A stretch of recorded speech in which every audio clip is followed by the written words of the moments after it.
संजय दत्त जब जेल गए ना, संजय दत्त को 5 साल की सजा। इनकी कोई AK-47 रिकवरी नहीं हुई थी। उनको क्या मिला था? एक स्प्रिंग मिली थी। बाद में कहा गया कि नहीं, इतनी बड़ी स्प्रिंग तो AK-47 में लगती नहीं है, तो फिर दूसरी स्प्रिंग लेके आ गए, चेंज भी कर दिया उसको। Justice delayed is justice denied, and अगर हम अपने लीगल सिस्टम में देखेंगे तो justice is indefinitely delayed. Hindustan वो देश है जहाँ पर रेप्स रिपोर्ट नहीं होते। लोग कहते हैं मत बताओ किसी को। मुजरिम को अगर फांसी देना होता है तो 2:30 बजे फैसला बदल जाता है कि नहीं, फांसी नहीं होगी। लड्डू का विवाद आया ना तिरुपति का।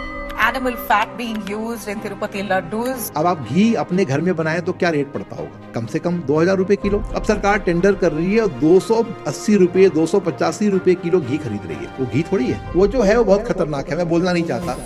हमारे प्रेसिडेंट अब्दुल कलाम के साथ भी आपका मिलना जुलना था। आप मिले हैं बच्चन जी से, ऐश्वर्या जी से, उनकी लाइफ और उनका घर कैसा? मैं देखता था कि घर के अंदर हम लोग कभी गए, जो खाना खाने के टाइम पर बैठे, ऐश्वर्या रोटी खुद बनाती थी। आपने ये भाषा की बात छेड़ी।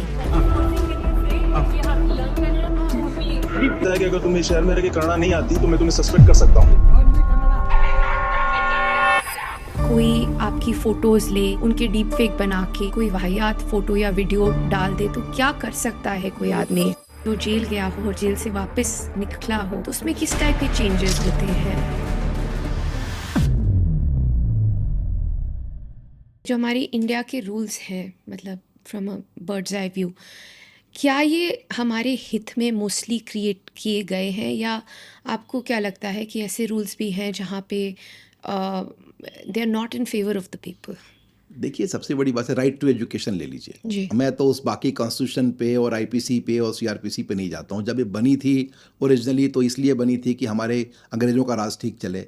उसके पहले भी जब कोर्ट चले, हर एक आदमी अपने हिसाब से चलाता है।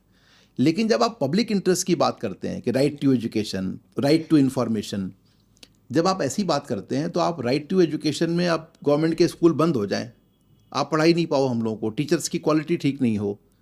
हम लोग गांव के स्कूल से पढ़े हैं। मैं खुद गांव के स्कूल से पढ़ा हूँ, पेड़ के नीचे वाले स्कूल से पढ़ा हूँ, जहाँ पे कोई बिल्डिंग नहीं थी। हम लोग जाते थे, अपना बोरा लेकर के जाते थे, बिछाते थे, बैठते थे, पढ़ते थे वहाँ पे, और क्लास खत्म हुआ तो आगे। बारिश तेज हो गई तो छुट्टी हो गई, क्योंकि आप भीग जाओगे, टीचर भी भीग जाएगा। आप उसके बावजूद टीचर्स की इतनी ध्यान होता था कि हमारे जो बच्चे हैं अच्छा करें, को पढ़ाते थे मन से। आप अगर टीचर्स इस बात पे परेशान रहे हैं कि हमारा तो साहब ट्रांसफ़र हो गया है, कोई मैं रहने वाला हूँ गाज़ियाबाद का, ट्रांसफ़र हो गया उनका गोरखपुर वाले का सुल्तानपुर हो गया, वो परेशान है इसी में। आपको टीचर्स को स्टेबल करके उनको इस तरह से रखना चाहिए कि वो छात्रों को ठीक से पढ़ाएं। जब तक पढ़ाई ठीक नहीं होगी, और प्राइमरी एजुकेशन फाउंडेशन है। ये कहने की बात है कि आपने अब लैंग्वेज जैसे आजकल अब हम लोग के आप दुनिया भर की बातें करते हैं, मगर अगर आपको अंग्रेजी नहीं आती है, अगर आपकी इंग्लिश आपकी ठीक नहीं है, तो आप कैसे आप हिंदुस्तान के किसी क्षेत्र में सफल हो सकते हो क्या? आप किसी से बात कर सकते हो क्या? तो आपको इंग्लिश आना बहुत ज़रूरी है। सबसे पुरानी भाषा कोई भी हो, देखिए भाषाओं के साथ भी यही है और कानून के साथ भी यही है। बट आई वुड लव, आपने ये भाषा की बात छेड़ी तो ये लैंग्वेज डिस्प्यूट बहुत बड़ा एक इशू आया था कि नेशनल लैंग्वेज हिंदी होनी चाहिए, नहीं होनी चाहिए, इंग्लिश होनी चाहिए। And I think south states को बहुत प्रॉब्लम थी कि आप हिंदी कैसे बना सकते हैं नेशनल लैंग्वेज जब हम लोग नहीं बोलते हैं। But at the same time एक लैंग्वेज होनी चाहिए जिससे हम सब बात कर सकते, कम्युनिकेट कर सकें। तो आपका क्या व्यू है इसके बारे में? देखिए, ऐसा है कि एक भाषा हो एक देश की तो बड़ी अच्छी बात है जी, लेकिन हिंदुस्तान जैसे देश में, भारत जैसे देश में, जहाँ पर हर राज्य के अंदर कम से कम 20-20 भाषा है, जी, अपने हर 10 कोस पे बोली चेंज हो जाती है, पानी चेंज हो जाता है 40 कोस के ऊपर। आप जब उनसे लोगों से आप देखने जाएं, सबसे पुरानी लैंग्वेज कौन सी है? अभी आजकल तमिल है, पाली रही, संस्कृत रही, हिंदी भी आई, उर्दू में भी राज किया, फारसी भी चली। भाषा आम तौर पे जो राजा की भाषा होती थी पहले, वो भाषा उस क्षेत्र की, उस देश की भाषा बन जाती थी। क्योंकि राजा कहता था कि मैं क्यों सीखूं, मैं तो राजा हूं, तुम सीखो, मैंने जो बोल दिया वो तुम समझो और तुम्हें वो करना है। तो धीरे धीरे जनता की मजबूरी होती है वो राजा की भाषा सीख जाए। अब लोकतंत्र है हमारे यहाँ, तो राजा वाली बात चली गई। लेकिन हर राज्य का एक अपना अलग कल्चर, अपना पहनावा, अपना एक सांस्कृतिक विरासत हर राज्य के पास थी, और हर एक को लगता है कि मुझे अपने कल्चर पे बहुत ही घमंड है, और बहुत बड़ी बात भी है ये, कोई इसमें छोटी बात भी नहीं है। जैसे अब आप देखें बिहार, कोई वहाँ पर मगही है, वहाँ पर मैथिल है। अब रत्नाकर जैसे, विद्यापति जैसे इतने बड़े बड़े विद्वान कभी इतनी बड़ी बड़ी रचनाएं उनकी उनका सामने है और उन्होंने लिखी, उनका कहीं से वो कमज़ोर नहीं है। उनकी रचनाएं, उनकी भाषा, उसकी महत्ता, उनकी कल्चर, उनका बाकी जो बोलचाल, पहनावा, हर एक चीज़ में उनकी एक अलग पहचान है। ऐसे ही आप तमिलियंस को ले लें, ऐसे ही आप तमिल के लोग हैं, ऐसे ही तेलुगु लोग हैं, तो आप उनको कैसे छोड़ेंगे? तो हर एक चाहता है कि हमारी जो प्रभुसत्ता है वही रहे। उस प्रभुसत्ता के अंदर अंदर हमारी भाषा का महत्व बना रहे। क्योंकि आप देखिए कितने भी दूर चले जाए ना, आप कई बार मैं देखता हूँ कि बंगाल के लोग हैं, वो मिलते हैं, बंगला में बात कर लेते हैं, तमिल आदमी तमिल में बात कर लेगा, भोजपुरी वाले कम बोलते हैं, वो भी बोलने लगे आजकल। तो हर एक भाषा वाले जो होते हैं वो अपनी अपनी भाषा को एक महत्ता देना चाहते हैं, उससे आपका कनेक्ट ज़रा बेटर हो जाता है, आपकी वो ज़मीन की पहचान बन जाती है। मेरा ये मानना है कि एक भाषा होनी चाहिए, मगर ये थोप के नहीं होगा। मैं अभी हाल में एक कैरेक्टर में गया था जहाँ पर मुझे इसी के ऊपर बोलना था कि हिंदी राष्ट्रभाषा के ऊपर ही, तो मैंने कहा देखिए आप हिंदी को रोपिए, थोपिए मत। रशिया के अंदर राज कपूर कितने पॉपुलर थे, जी। हिंदी फिल्में पॉपुलर थी। क्या रशिया को हमने दबाव बनाया था कि आप हिंदी सीखो? लोग वहाँ देखते थे, मेरा नाम जोकर के गाने गाते थे उनको देख करके। आप देखिए जब तक आप लोगों को उस लाइन पे लेके नहीं आएंगे, एक स्वीट होना चाहिए कि आपके पास पानी है उसमें चीनी मिला दिया। आप देखिए, आप घटना देखिए, एक घटना ऐसी है, उस घटना ने इस पूरे देश के जो कल्चर की दिशा बदली। जैसे पारसी समुदाय जब आया गुजरात पहली बार, राजा ने कहा कि हमारे पास जगह नहीं है, हमारे राज्य में आपको हम रख नहीं सकते। तो राजा ने जवाब दिया, उन्होंने शरण मांगी उनसे, तो राजा ने दूध का भरा कटोरा उनको वापस किया, उनके जो पारसी समुदाय के सरदार को। उन्होंने उसमें चीनी मिलाई, उसको मिलाया और वापस भेजा कि देखिए हम चीनी की तरह मिल जाएंगे। 3-4 कंडीशन रखी कि आप अपनी भाषा बोलोगे, हमारी जो गुजरात की भाषा है आप गुजराती बोलोगे, आप शादी विवाह अपने समुदाय के बाहर नहीं करोगे और अपनी आबादी नहीं बढ़ाओगे। पालन किया पारसी लोगों ने उसका। What a beautiful example. और आप देखिए जब हर एक आदमी उस जमाने में अपनी भाषा आप नहीं छोड़ना चाहते हो, तो आपको भाषा का भी ध्यान रखना है, लेकिन आप ज़बरदस्ती मत करिए। आप किसी के साथ भी भाषा आप डालना चाहते हैं, आप बहुत ही रिस्पेक्टफुली, मैं भी सीखना चाहता हूँ, मैं भी तमिल के भी कुछ वर्ड सीखता हूँ, कभी मलयालम के सीखता हूँ, कभी मैं तेलुगु के सीखता हूँ, लेकिन आप कुछ नहीं करो, अन्ना और गारू तो बोल ही सकते हो। जी। और ये लोग बड़ा वेलकम करते हैं। हमारे यहाँ एक जज साहब थे, जस्टिस सिरपुरकर, BS सिरपुरकर, उनका तबादला हुआ चेन्नई के अंदर, चेन्नई हाई कोर्ट में, मद्रास हाई कोर्ट में।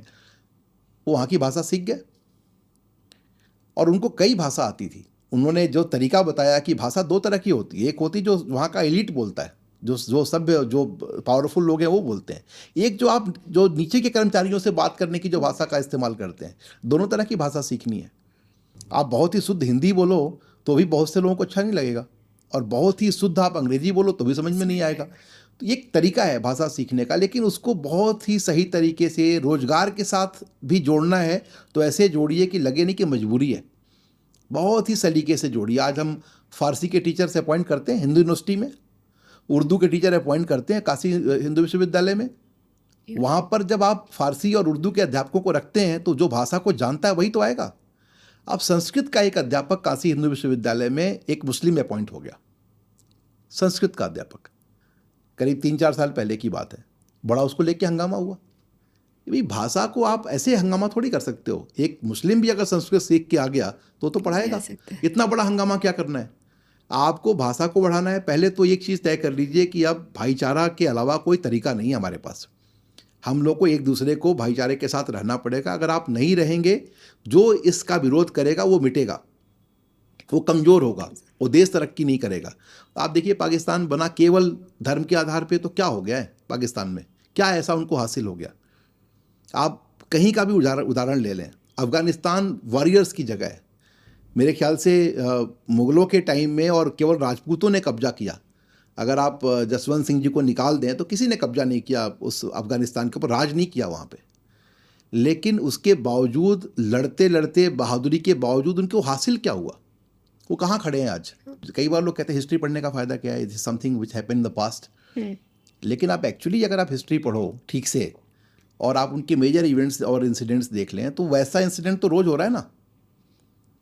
हमेशा पब्लिक घेराव करती है, आपको बहुत ज़्यादा फ़र्क नहीं मिलेगा, चाहे वो चौरी चौरा केस हो, चाहे नॉन कोऑपरेशन का मूवमेंट हो, धरना हो, प्रदर्शन हो। आज से चल रहा है क्या?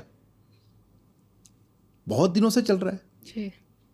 और जब से ये चल रहा है आप उनकी हिस्ट्री पढ़ेंगे, किस रीजन से हुआ, क्यों हुआ, कैसे हुआ, फिर सेटल कैसे किया इसको। समटाइम्स यू इमिडिएटली एक टाइम टू क्रश इट, और कुछ टाइम पे ऐसा होता है कि आप उनको बात करते हो, आप एक सोल्यूशन निकालते हो उसका।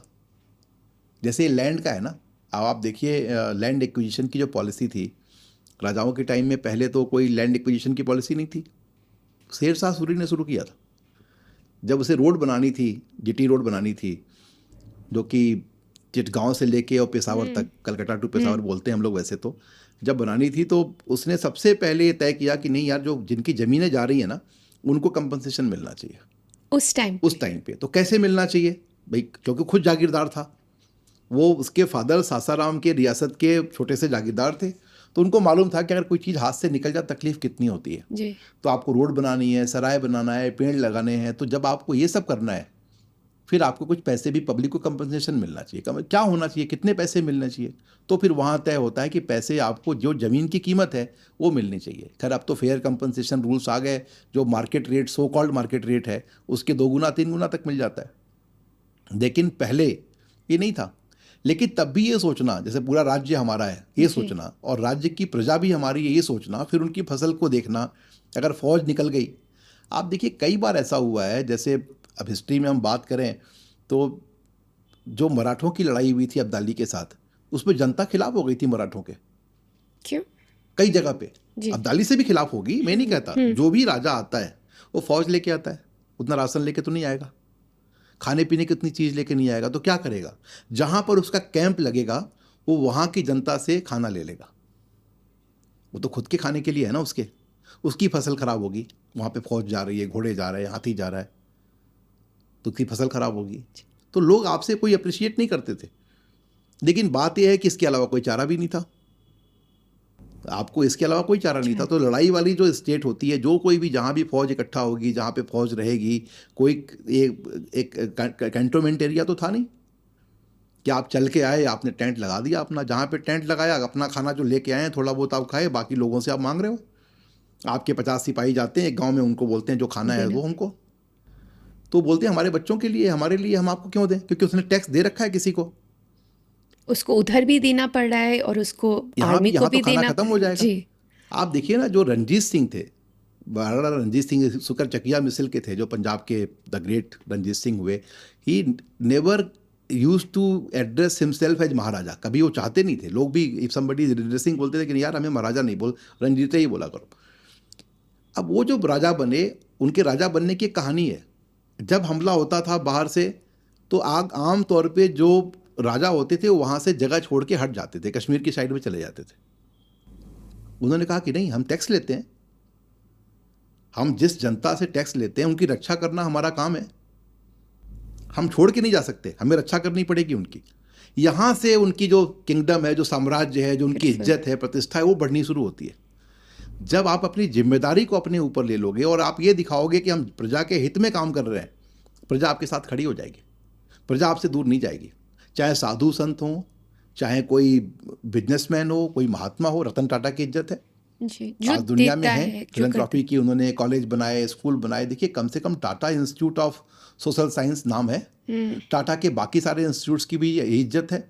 जब आप शिक्षा का कोई ऐसा मंदिर बनाएंगे जहाँ पर आप इतनी बड़ी फीस मत रख दो कि आपने इस देश की 90% आबादी को तो बाहर ही कर दिया, तो आपकी इज्जत बढ़ जाएगी। पंडित मदन मोहन मालवीय कांग्रेस पार्टी के प्रेसिडेंट थे, हिंदू महासभा के प्रेसिडेंट थे। सर सैयद अहमद खान जी बड़े नेता थे, लेकिन उनका नाम उनके नेतागिरी की वजह से नहीं है। जो लेगेसी छोड़ी उन्होंने BHU और इन्होंने छोड़ी अलीगढ़ यूनिवर्सिटी, उसकी वजह से उनकी इज्जत है। तो आपकी प्रतिष्ठा तब बनेगी जब आप शिक्षा के क्षेत्र में, स्वास्थ्य के क्षेत्र में, या कुछ ऐसा आप कर दें। तो आप जैसे बनारस में विष्णुदेव गुप्ता जी थे, जो कि आज अखबार उन्होंने शुरू किया था, बहुत बड़ा उनका योगदान था आज़ादी की लड़ाई में। लेकिन डिस्ट्रिक्ट हॉस्पिटल उनके घर में है, उन्होंने दे दिया, डोनेट कर दिया, बहुत से लोगों ने किया। अब महाराजा दरभंगा, उनके बहुत सारी इमारतें, ऐसा कोई एजुकेशनल इंस्टीट्यूशन नहीं होगा जहाँ चंदा नहीं दिया उन्होंने, जहाँ पैसे नहीं दिए हों। अपने सारे घर, जो दूर दराज के सारे घर दे दिए उन्होंने, जहाँ पे कॉलेजेस चल रहे हैं। जब आप ये सब काम करते हो तब आप बड़े बनते हो। बड़े बड़े राजा हुए, बहुत बड़े बड़े लोग हुए इस देश के अंदर, लेकिन अगर आपने इन क्षेत्रों में काम नहीं किया जिससे कि आम आदमी का कुछ भला हो, तो आपकी रिस्पेक्ट नहीं बनेगी, आपकी इज्जत नहीं बनेगी, आपके जीवन की बड़ा से बड़ा आदमी 10 साल बाद, 20 साल बाद, 50 साल बाद खत्म हो जाता है। जो आपने बनाया है, जो क्रिएट किया है, वो रहेगा। You know, I think what's the most interesting for me is कि आप एक लॉयर हैं, एंड आई थिंक अगर हम लीगल प्रोफेशन की बात करते हैं, लॉ की बात करते हैं, तो हमें लगता है कि लॉयर विल प्रमोट कि हाँ, यू नो, लड़ाई करो, अपने rights low. But I think जो आप बात कर रहे हैं इज़ कि लड़ाई से कुछ हासिल नहीं होएगा। व्हाट्स इम्पॉर्टेंट इज़ कि बात करो, समझो, come up with a solution, Absolutely. And you know, coming to that is more important than कि मैं राइट हूँ और मैं सही हूँ। एंड आज के दिन शायद हम बहुत ज़्यादा मैं और अपनी ईगो में अटक जाते हैं।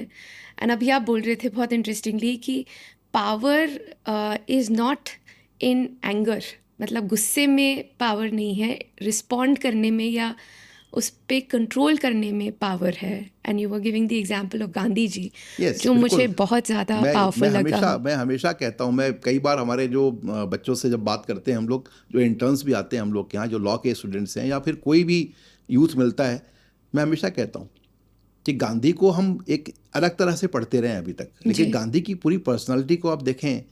एक तो गांधी की जितनी भी आलोचना होती है, ये आलोचना क्यों होती है? क्योंकि गांधी ने सब कुछ लिख दिया। उन्होंने कोई अपने सेक्सुअल बिहेवियर को भी लिख दिया, उन्होंने पर्सनल बिहेवियर को भी लिख दिया। कई लोग, बल्कि नेताओं ने जाके उनको मना किया कि आप ये क्यों लिख रहे हो, आप हर चीज़ किताब में लिख दे रहे हो, अपने बारे में सब कुछ लिख देते हो आप, ये लिखने की बात होती है क्या? वो बोलते थे, देखो भाई, मैं जो हूँ वो लिख देना चाहता हूँ। लोग अगर मुझे पसंद करते हैं तो मेरी इन कमियों के साथ, अच्छाइयों के साथ, बुराइयों के साथ पसंद करें, मैं ये लिखूँगा, और मैं इससे अपनी ड्यूअल पर्सनालिटी रख नहीं सकता।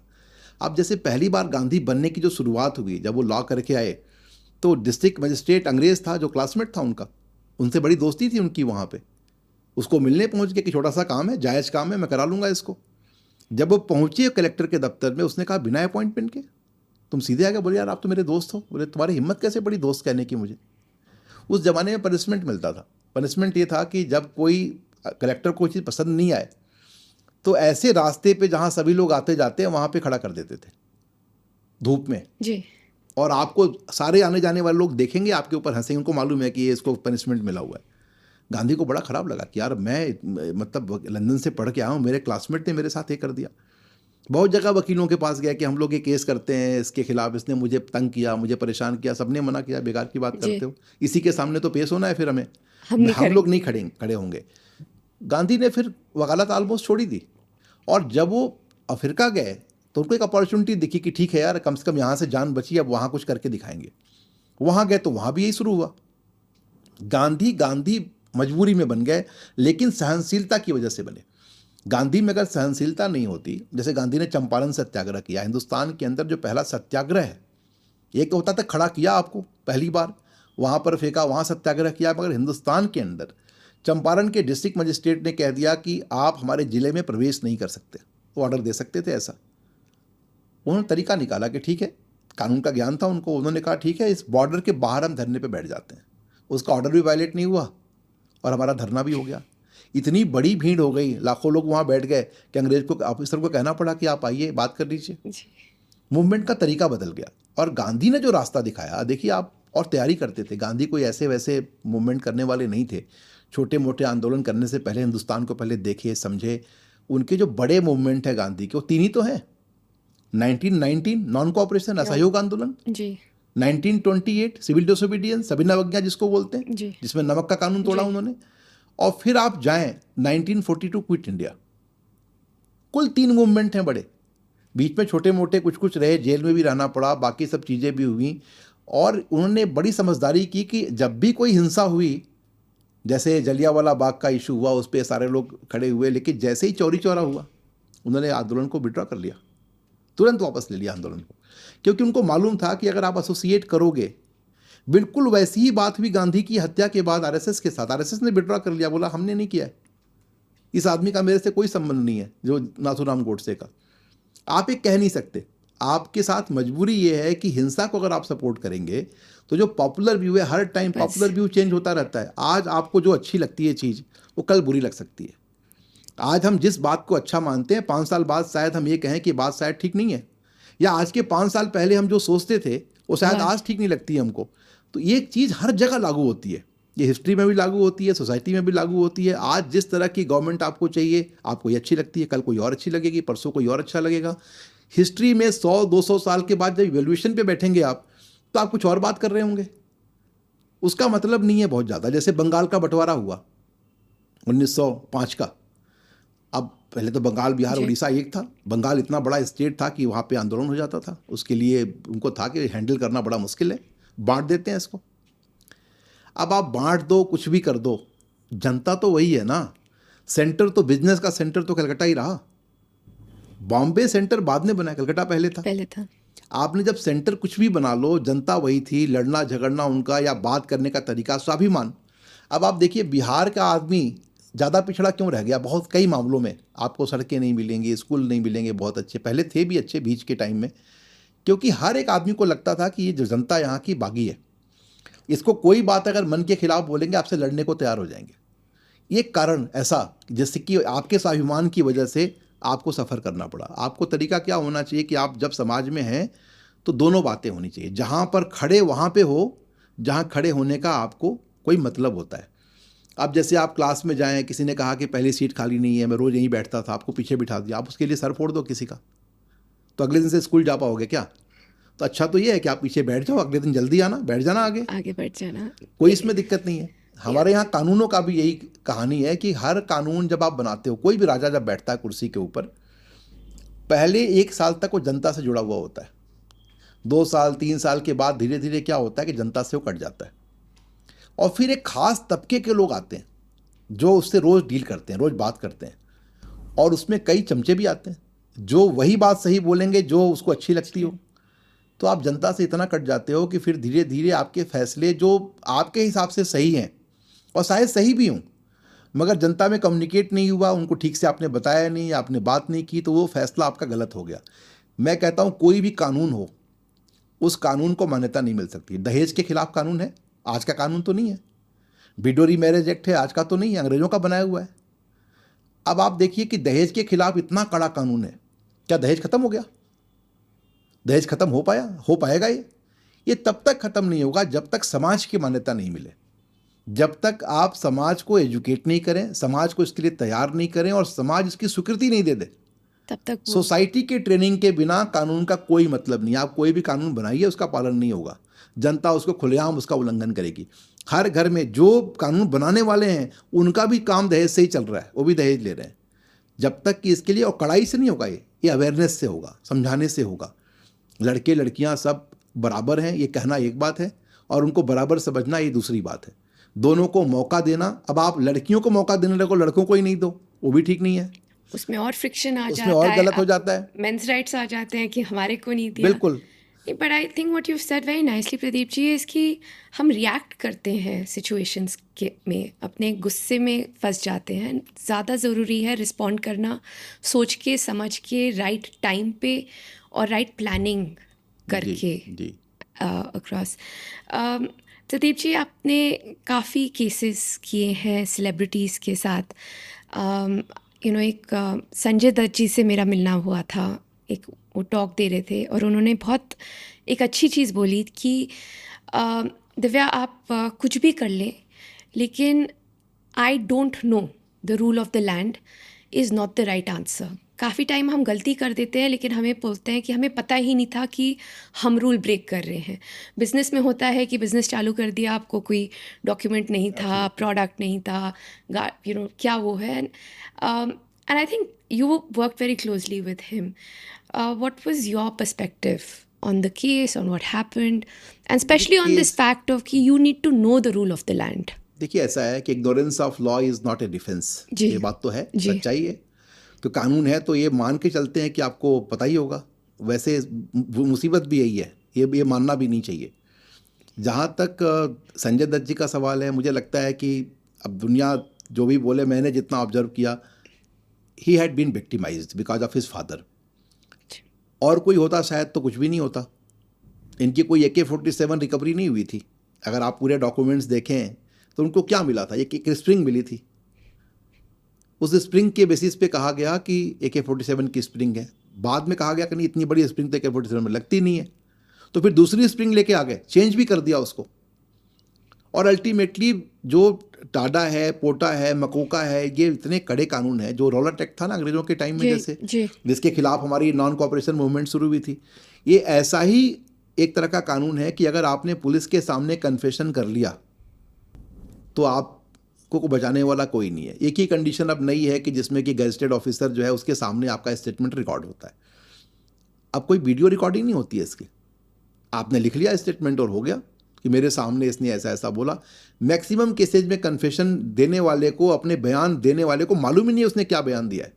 जो 161 स्टेटमेंट होता है ज़्यादातर लोगों को नहीं मालूम है। 164 के कितने ऐसे स्टेटमेंट हैं मुझे मालूम है कोर्शन में होता है। आप धमकाते हो कि आपकी वाइफ को बंद कर देंगे अगर आपने नहीं बोला तो। अगर आपने साइन नहीं किया था। आपने साइन नहीं करना, कोर्ट में बोलना है आपको, वरना आपकी वाइफ को भी अरेस्ट करेंगे इन्वेस्टिगेशन में। अरेस्ट तो हो ही जाओगे ना, फिर बेल तो आप कराते रहोगे, बाद में वाइफ भी चलेगी, बच्चे भी चलेंगे, तो आपकी क्या बचेगी आपकी। ये जो चीज़ है ना, तो ये हिंदुस्तान के कानून में ये एक पहलू है। और संजय दत्त के साथ उनका केस राम जेठमलानी जी कर रहे थे पहले।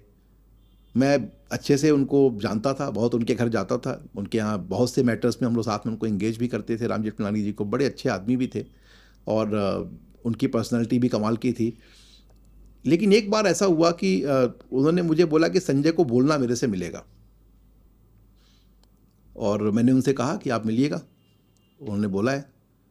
खैर मैंने बोला और उसके बाद हम लोग साथ ही जा रहे थे दिल्ली एयरपोर्ट पे लॉन्च के अंदर, वो मिल गए और मैंने कहा कि बैठे हुए हैं। तो संजय दत्त को लगा कि मिले नहीं मिले, लेकिन तब तक आँख से आँख मिल गई, तो जाकर उन्होंने पैर छू लिया। वो काफ़ी प्रैक्टिस अपनी कम कर दिया था जेठमलानी जी ने आखिरी टाइम पे, अपने 2-3 साल पहले। वो रोने लगे।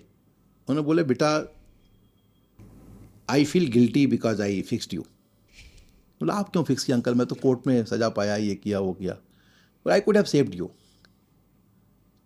मुझे समझ में आया कई बार ऐसा कि मेरे मन में कई बार आता था कि तुम्हारे फादर ने, सुनील दत्त ने मुझे चुनाव हरा दिया था, तो मैं वो उस वजह से उसमें आ गया। कुछ बात थी, मैं मुझे माफ़ कर दो। मुझे भी लगा कि क्या बात कर रहे हैं ये। जेठमलानी जी के साथ एक अच्छी बात थी कि वो बड़े अलग तरह के इंसान थे। वो सच को सच बोलना, जो वो सोचते थे ना कि सही है। जैसे उनको एक बार मन में आ गया कि ये ब्लैक मनी है हिंदुस्तान के अंदर, तो वो अब उसका एविडेंस बाद में आएगा, पहले वो ब्लैक मनी पे लग गए। मार्च करना, उसके ऊपर आर्टिकल्स लिखना, और किसी एक आदमी के बारे में अगर उन्होंने मान लिया कि ब्लैक मनी वाला आदमी, हसन अली केस होता था एक पुणे का, एक बिजनेसमैन, वो लगे रहते थे उस पर।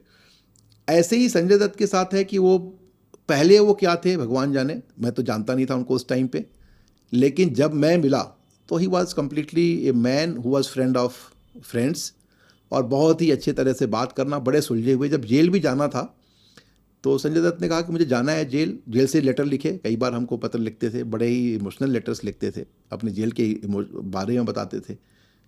एक बार मुझे बोले कि मैं कल आऊँगा, आप आइएगा ज़रूर। तो मैं जब गया उनके यहाँ घर पे गया तो अपना अंडरवियर लेके आए। वो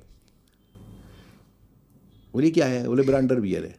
बोले इसमें क्या है, तो उन्होंने निकाला तो उसमें करीब 50-60 छेद थे अंडरवियर में। उन्होंने बोला कि ये कपड़ा पहनता हूँ क्योंकि कपड़े हमें अलॉट होते हैं ना, हम लोगों को उतने ही मिलते हैं, लिमिटेड ही मिलते हैं।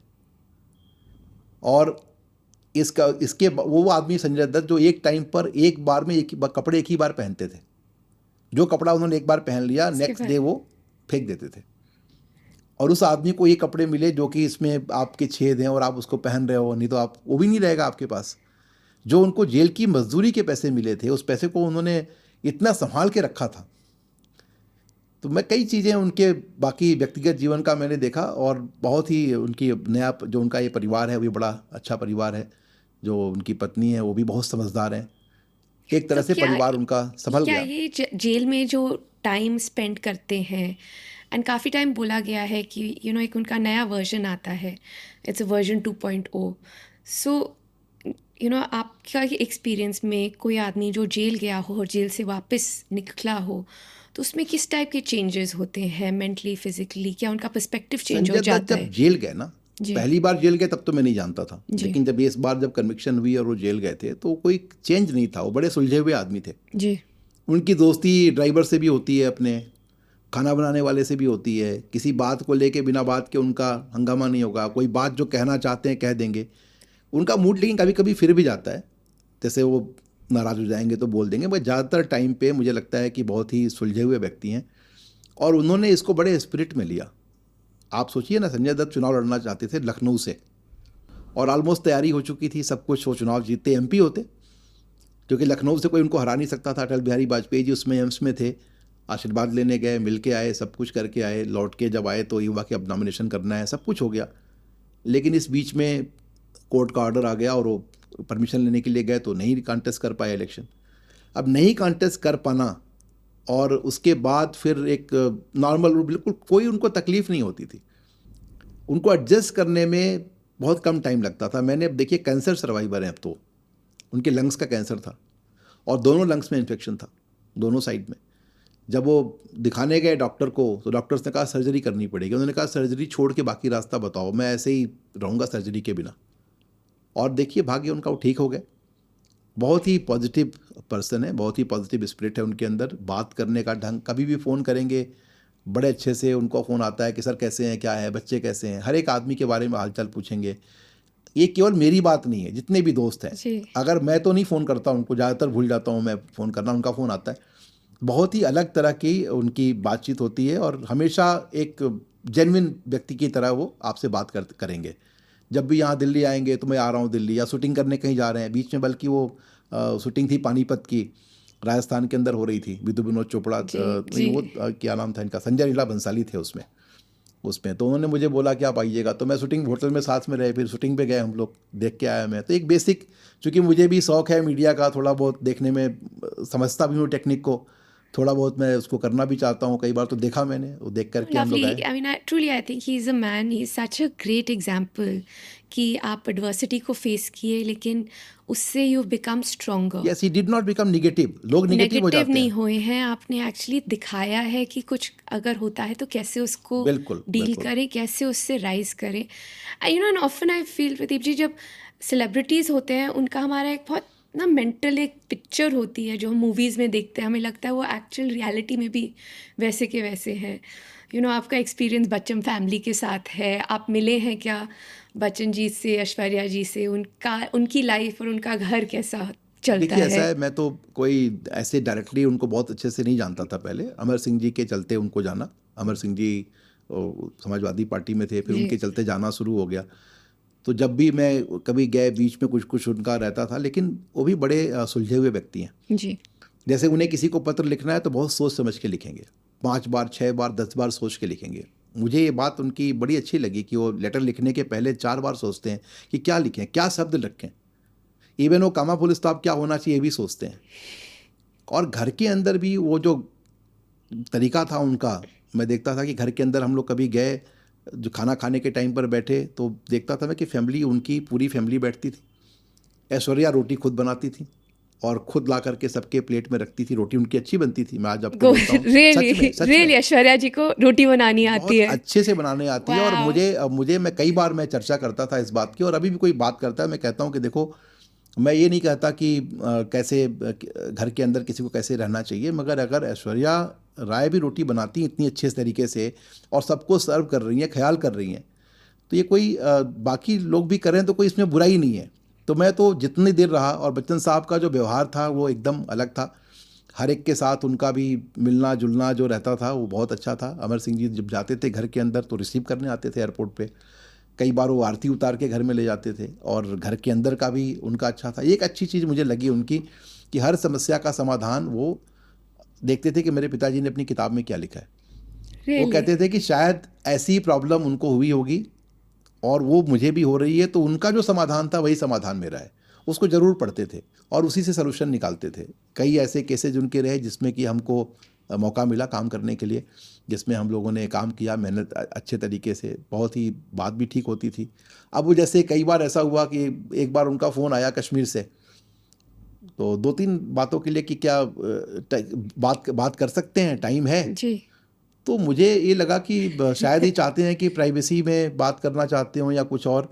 तो मैंने कहा ठीक है मैं बताता हूँ, क्योंकि मैं भी कोर्ट में था। तो फिर उन्होंने कहा कि यार प्रदीप तो मेरा फ़ोन ही नहीं लेता। हमने कोई ऐसी बात नहीं थी, हम लोग तो फिर आए बाद में हम लोग बैठे बात किया अमर सिंह मैं जी। अमिताभ बच्चन जी को बोला कि अभी करता हूँ। नहीं, क्योंकि मुझे लगा कि शायद कुछ अलग से जी, बात करनी होगी, जी। जबकि उनको एक तरीका था उनका बात करने का। देखिए हम लोगों ने तो बहुत कुछ जी। नहीं सीखा था ना, जी। आपको बताएं हम लोग तो गांव से आए, जी। तो हमें कोई बहुत सी चीज़ें धीरे धीरे सीखा हमने जी। कि भाई आपको कैसे किसी से बात करनी है, बात करने का तरीका क्या होता है, ये हमने सीखा है। मैं तो कभी मना नहीं करता इस बात को, और मुझे तो इस बात का गौरव है कि हमने सीखा है।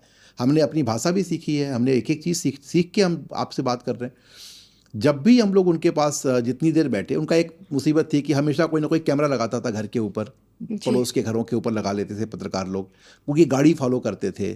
तो हर जगह एक छोटी छोटी बात भी हो तो गड़बड़ होती थी। कई बार ऐसा हुआ है कि उन्होंने अपनी गाड़ी भेज दी और उसके पीछे मीडिया लग गई, उसके पीछे वो अपनी गाड़ी लेके निकलते थे, मीडिया को देखते थे। वो कहते चलो मीडिया वाले हमारी गाड़ी देख रहे हैं, मैं तो उनको देखूं। और वो कहते थे लड़ नहीं जाए कि एक्सीडेंट नहीं हो जाए इनका। जितने भी लोग हैं, जो भी कोई बड़े बनते हैं, जो इस जगह पे कहीं भी आप सक्सेसफुल होते हैं जीवन में, तो आपके अंदर कुछ ना कुछ तो क्वालिटी होगी, और कमियां भी सब में होती हैं, मगर क्वालिटीज़ भी कुछ ना कुछ होगी, और उसी क्वालिटी की वजह से आप जाने पहचाने जाते हो। केवल आप एक किसी के बड़े बाप के बेटे हो, इस वजह से आपको कुछ मिल जाए, ये ज़रूरी नहीं है, और वो मिलता भी नहीं है। और सेलिब्रिटीज़ को काफ़ी टाइम हम बहुत नेगेटिवली जज कर देते हैं, बट आई थिंक हमारे को ये अंडरस्टैंड करना बहुत इंपॉर्टेंट है, जैसे आप कर रहे हैं, कि सक्सेसफुल होना बहुत मुश्किल होता है, बहुत मेहनत लगती है, एंड उसके साथ एक धैर्य और एक स्टेबिलिटी भी है।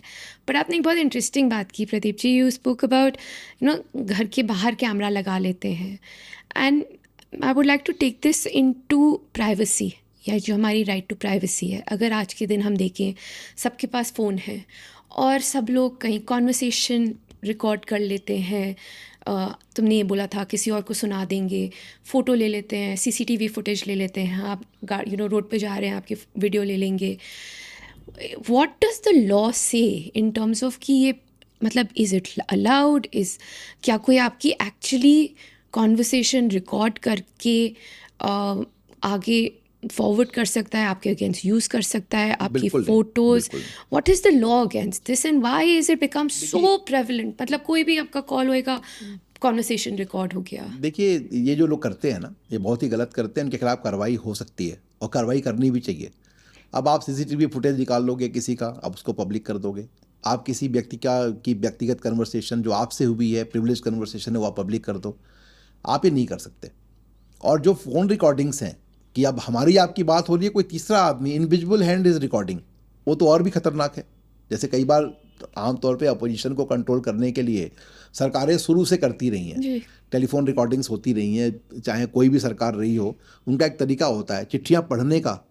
आज का ज़माना तो अलग है, तब तो पोस्ट ऑफिस में अंग्रेज़ों के टाइम में चिट्ठियाँ, पोस्ट कार्ड पढ़ने के लिए, लेटर्स पढ़ने के लिए, इनलैंड्स पढ़ने के लिए 15-15 लोग अपॉइंट होते थे, रैंडमली लेटर निकालते थे, खोलते थे, उसको पढ़ते थे, फिर उसको दोबारा चिपकाते थे और भेजते थे। अगर लेटर कोई ऐसा है जिस पे उन्हें लगा कंटेंट ऐसा है कि जो काम का है, तो उसको रख भी लेते थे, नहीं भी देते थे, उसको आगे फॉरवर्ड नहीं करते थे। अब आप देखिए, किसी भी जब कन्वर्सेशन को आप रिकॉर्ड करते हो किसी व्यक्ति की, तो आप अपने हिस्से को तो आपको जो चाहो करना करो, बताओ ना पब्लिक को। दूसरे व्यक्ति की कन्वर्सेशन, उसकी आवाज़, उसका चेहरा आप नहीं कर सकते यूज़। तो आप अपनी ओनली कॉन्वर्सेशन यूज़ कर सकते हो, किसी और के। आपको जो बोलना है आप तो खुद ही बोल दो ना, उस रिकॉर्डिंग को क्यों यूज़ कर रहे हो? जी। अगर आपको कुछ कहना आप बोल लो, पब्लिक में बोल सकते हो, लेकिन अगर आपने किसी दूसरे व्यक्ति की रिकॉर्डिंग की, उसकी नॉलेज के बिना रिकॉर्ड किया, ये भी गलत है। You should take a permission. जैसे आजकल देखिए, आप कितने भी कॉल्स आप करते हैं कहीं कहीं पे, तो वो आपको पहले बोलते हैं क्वालिटी सर्विस के लिए आपकी कॉल रिकॉर्ड की जा सकती है, because you should have the warning, you should know that this call is being recorded, it can be used in future. जी। If there is no warning, you are not aware that these calls are being recorded and it can be utilized somewhere, and if you find that it is being utilized, you can take action against them. और ये बहुत ही खतरनाक है। आजकल तो मैं कितने लोगों को जानता हूँ कि अपने फ़ोन में रिकॉर्डिंग रखते ही हैं। क्यों रखते हैं भगवान जाने, क्या करना चाहते हैं उस रिकॉर्डिंग का, किस लिए करना चाहते हैं, उसको क्या सुनना चाहते हैं। अगर आपको कोई किसी की बात सुनने का इतना शौक भी है, या खुद की आवाज़ से आपको इतना प्यार है, तो आप बाद में रिकॉर्ड कर लेना यार। आप दूसरे व्यक्ति की रिकॉर्डिंग क्यों कर रहे हो? आप आमतौर पे मैं देखता हूँ कि आप कोई साथ में है तो छिपा के रिकॉर्डिंग कर रहे हैं। लोगों का फ़ोन रखा हो, जैसे आपका यहाँ रखा हुआ है, अब आप तो कैमरा सब तरह लगा हुआ है, वरना ऐसे कोई फ़ोन रखे आप डरते हो कि यार ऐसे ऐसे सवाल पूछ रहे हैं, ये फ़ोन रखा है सामने तो पता नहीं क्या रिकॉर्ड कर रहे हैं। आप सोचते हो कि, और सच बात है कि लोग इसका मिसयूज़ करते हैं। तो what can a person do, अगर कोई ऐसे आपका रिकॉर्डिंग कर ले, क्या आपको पता order- लग जाए तो आप केस डाल सकते हैं उनके खिलाफ, टेलीग्राफ एक्ट में भी डाल सकते हैं उनके खिलाफ। अगर कोई ऐसी चीज़ है जो आप नहीं बोलना चाहते थे, आपकी प्राइवेसी में ब्रीच है, वो भी केस डाल सकते हैं। अगर वो कुछ डिफेमेटरी कंटेंट है तो वो भी डाल सकते हैं, लेकिन आपको वो कार्रवाई करने का हक है और आप कार्रवाई कर सकते हैं। मैं तो 2 ऐसे मैटर्स थे जिसमें मैंने इसमें किया। अमर सिंह का फ़ोन टैपिंग केस था, जी तो उसको हमने स्टे कराया था उस टाइम पे। उनकी कन्वर्सेशन जो हुई थी बिल्कुल व्यक्तिगत कन्वर्सेशन थी और उसको रिकॉर्ड कर लिया गया था। ऐसे ही वीरभद्र सिंह जी के बारे में कन्वर्सेशन रिकॉर्ड की गई थी, जो कि चीफ मिनिस्टर थे हिमाचल प्रदेश के। जी आमतौर पे पॉलिटिकल रीजन से आप रिकॉर्ड करते हैं, मगर आजकल तो लोग किसी का भी रिकॉर्ड करते हैं। आप कोई 1 2 3 4 5 10 कोई सेलिब्रिटी हो, कोई पॉलिटिकल लीडर, उसका कर लिया, समझ में आता है, किसी का भी रिकॉर्ड कर रहे हो। किसी भी आदमी की रिकॉर्डिंग का क्या शौक है। आप कहीं बैठेंगे, धीरे से कैमरा निकाल लेंगे, उसका वीडियो बनाने लगेंगे। आदमी सोचता भी क्या क्या कर रहा है ये क्या आदमी। अपनी privacy is मतलब they've been said, I just ask you कि व्हाट्सएप ज़रूर बोलता है कि हमारी कॉन्वर्सेशंस इनक्रिप्टेड होती हैं और आप व्हाट्सएप पे जो आप बात करते हैं वो कोई और नहीं देखता है। इन रियलिटी क्या व्हाट्सएप सेफ है या वो देखिए भी अवेलेबल है? आजकल कोई भी जो व्हाट्सएप तो कोई यूज़ नहीं करता। हम लोग तो करते हैं, लेकिन ज़्यादातर लोगों को मैं जिनको जानता हूँ, कई ऐसे लोग हैं जो कि थोड़े से जिनके ऊपर नज़र हो सकती है किसी की, या कोई इंडस्ट्रियलिस्ट है, कोई पॉलिटिशियन है, तो व्हाट्सएप पे नहीं बात करता हो। आजकल लोग कहते हैं व्हाट्सएप तो डिटेल भेज देता है, शेयर कर लेता है। अगर पुलिस लिख के भेजे उनको कि हमें किस किस से बात की है आपने, उनकी कॉल डिटेल आपकी पूरी टाइमिंग के साथ वो लॉग शीट भेज देते हैं और तुरंत भेजते हैं। तो क्या प्लेटफॉर्म है जो एक्चुअली आज के दिन सेफ है? देखिए बहुत से लोग जो अभी तक किसी ने प्रोवाइड नहीं किया, और सिग्नल ने प्रोवाइड नहीं किया, फेस टाइम ने प्रोवाइड नहीं किया अभी तक गवर्नमेंट ऑफ इंडिया को। जी ये लोग कोशिश करते हैं मगर गवर्नमेंट ऑफ इंडिया को प्रोवाइड नहीं करते वो लोग। तो सिग्नल ने अभी तक नहीं दिया है, फेस टाइम ने नहीं दिया है, ऐसे एक आध और होंगे जिन्होंने नहीं दिया है। कोई नई चीज़ हो तो उसने नहीं दिया होगा। लेकिन व्हाट्सएप तो लॉग शीट आपको मिल जाती है, पुलिस ऑफिसर्स तुरंत निकाल लेते हैं और उसको वो मैच कर लेते हैं कि आपने किस किस को मैसेज भेजा, कब कब भेजा, क्या भेजा। कंटेंट उसकी कई बार नहीं आते, मैसेज नहीं आता, मगर मैसेज भी आप चाहें तो मिल सकता है आपको। लेकिन किस नंबर से किस नंबर को मैसेज गया और कब गया, ये तो उनको तुरंत मिल जाता है। उनको पता है। सो इट्स योर रिस्पॉन्सिबिलिटी कि बी केयरफुल, बी कॉग्निसेंट। जितनी भी इलेक्ट्रॉनिक चीज़ें हैं जी ये आपकी सुविधा के लिए ज़रूर हैं, मगर आपकी दुविधा के लिए भी उतनी ही जिम्मेदार है। तो आप इसको समझदारी के साथ इस्तेमाल करें, ज़रूरी है तो आप यूज़ करिए। लेकिन ये मान के चलिए कि कोई भी जो व्यक्ति है ना, वो आपका माँ बाप और भाई बहन नहीं है कि आप कुछ भी बात कर लें जी। और वो आपको बर्दाश्त करेगा और आपको देखेगा। तो माँ बाप, भाई बहन, पति पत्नी, इनकी कन्वर्सेशन जो है वो अलग हो जाती है। बाकी जो समाज के साथ आप बात करते हैं, थोड़ी समझदारी करनी चाहिए। मैं कई ऐसे लोगों को जानता हूँ कि बात करते करते वो फ़ोन निकाल देंगे, आपके मुंह के सामने रख देंगे। तो आपको कहना पड़ता है कि अरे भाई ये फ़ोन क्यों रख दिया आपने, फ़ोन तो हटाओ यार। तो कहते हैं आपको मेरे पे भरोसा नहीं है। बोले भैया तुम्हारे ऊपर भरोसा है, इस फ़ोन के ऊपर भरोसा नहीं फ़ोन है। पे भरोसा नहीं है। तो ये होता है। नहीं, it's a device that we need to be careful about and control it. क्योंकि अनजाने में हो सकता है, जी। आप नहीं भी जानो। कई बार जैसे आपने मजाक मजाक में आपकी फ़ोटो किसी ने ले ली, उसका जो आपने फ़ोटो ली आप अपने iCloud पर डालोगे या आप गूगल ड्राइव पर डालेंगे, कहीं ना कहीं तो सेव करेंगे। आप डिलीट भी कर दें तो रहेगा रिकॉर्ड में। तो क्या कर सकते हैं अगर कोई आपकी फ़ोटोज़ ले या बच्चों की फ़ोटोज़ लेके उनके डीप फेक बना के या कोई वाहियात फ़ोटो या वीडियो डाल दे, तो क्या कर सकता है कोई नहीं, वो तो फिर आदमी? सारी कार्रवाई हो सकती है। वो तो उनको जो भी सेक्शंस लग सकते हैं, बच्चों की करेंगे तो बॉक्सो भी लगेगा, बाकी चीज़ें भी कार्रवाई होंगी। वो तो फिर आपकी बेल तो नहीं होगी, आपके खिलाफ कार्रवाई होगी। मगर कितने लोग बाहर आएंगे? हिंदुस्तान वो देश है जहाँ पर रेप्स रिपोर्ट नहीं होते। लोग कहते हैं मत बताओ किसी को, जाने दो। और ये सच्चाई है। कई बार मुझे लगता है कि जिन्होंने बताया है वो ज़्यादा सफ़र किए हैं, नहीं बताने वाले फिर भी ठीक रहे हैं। आपको कई बार मैं देखता हूँ कि आप जब तक कि आप अवेयरनेस नहीं लेके आएंगे। अभी हमारे यहाँ क्या होता है, जैसे जितनी छोटी जगह उतना बड़ा समाज, उतना ही आपसे मतलब। ये कहाँ जा रहे हैं, कौन है, क्या खा रहे हैं, कौन मिलने आया, कौन चला गया इनके पास से। जितना बड़ा शहर उतने ही आप किसी को नहीं जानते। अब जैसे बॉम्बे में हम लोग जाते हैं तो हमारे पड़ोसी हम लोग को नहीं जानते, तो बाहर बोर्ड वगैरह देख के भले ही जान जाए कोई है, लेकिन अदरवाइज़ उनको नहीं मालूम है कि हम कौन है। अगर नहीं लिखा हो उनको मतलब भी नहीं आपसे। दिल्ली में फिर भी थोड़ा बहुत होता है। अब जितना ही आप यहाँ से पूरब की तरफ जाएं, मतलब उतना बढ़ता जाएगा।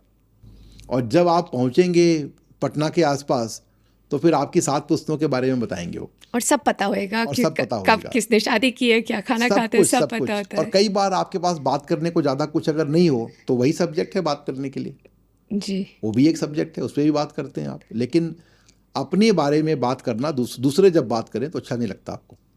आप चाहते हो कि अपना जो कंट्रोल है बातचीत का, अपने बारे में बात करना, वो आपका हक है, आप कंट्रोल करें उसको। और ये ठीक है, कई बार ये जो लोग करते हैं, अगर ऐसा कर रहे हैं तो जब तक कार्रवाई शुरू नहीं हो ठीक से, देखें नहीं। अब कई बार बिजली नहीं होती हमारे यहाँ, तो आप दुनिया भर के लोग कहते हैं बिजली ही नहीं है, बाकी चीज़ें नहीं है, आपकी आम सुविधाएं नहीं है, उस पर ध्यान दो ना उसको कि कहाँ मैनेज। आप इस पे लगे हो, कि आप उसकी रिकॉर्डिंग पे लगे हैं, इस पे लगे हैं। आप इन जो पॉजिटिव एनर्जी है उस पे काम करना चाहिए।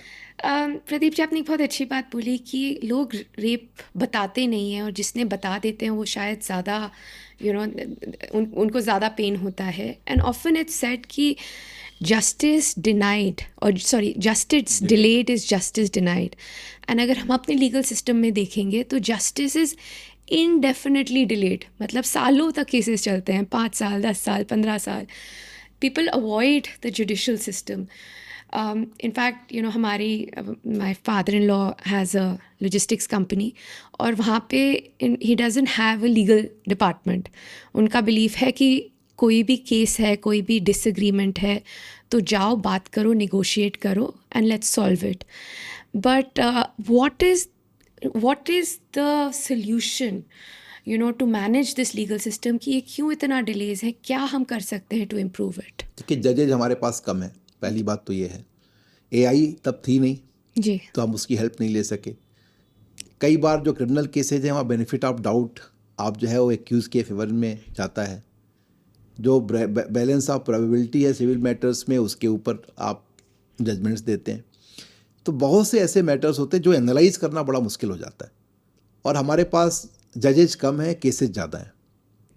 तो इसलिए आपको थोड़ी बहुत जजेस की भर्ती भी करनी पड़ेगी, एआई का भी हेल्प लेना होगा, थोड़ा आपको अवेयरनेस भी करनी होगी। लेकिन जो ये तरीका है जो आपने बताया कि ये बातचीत करके रास्ता निकालने वाला, अब बड़ा जोर है मीडिएशन पे।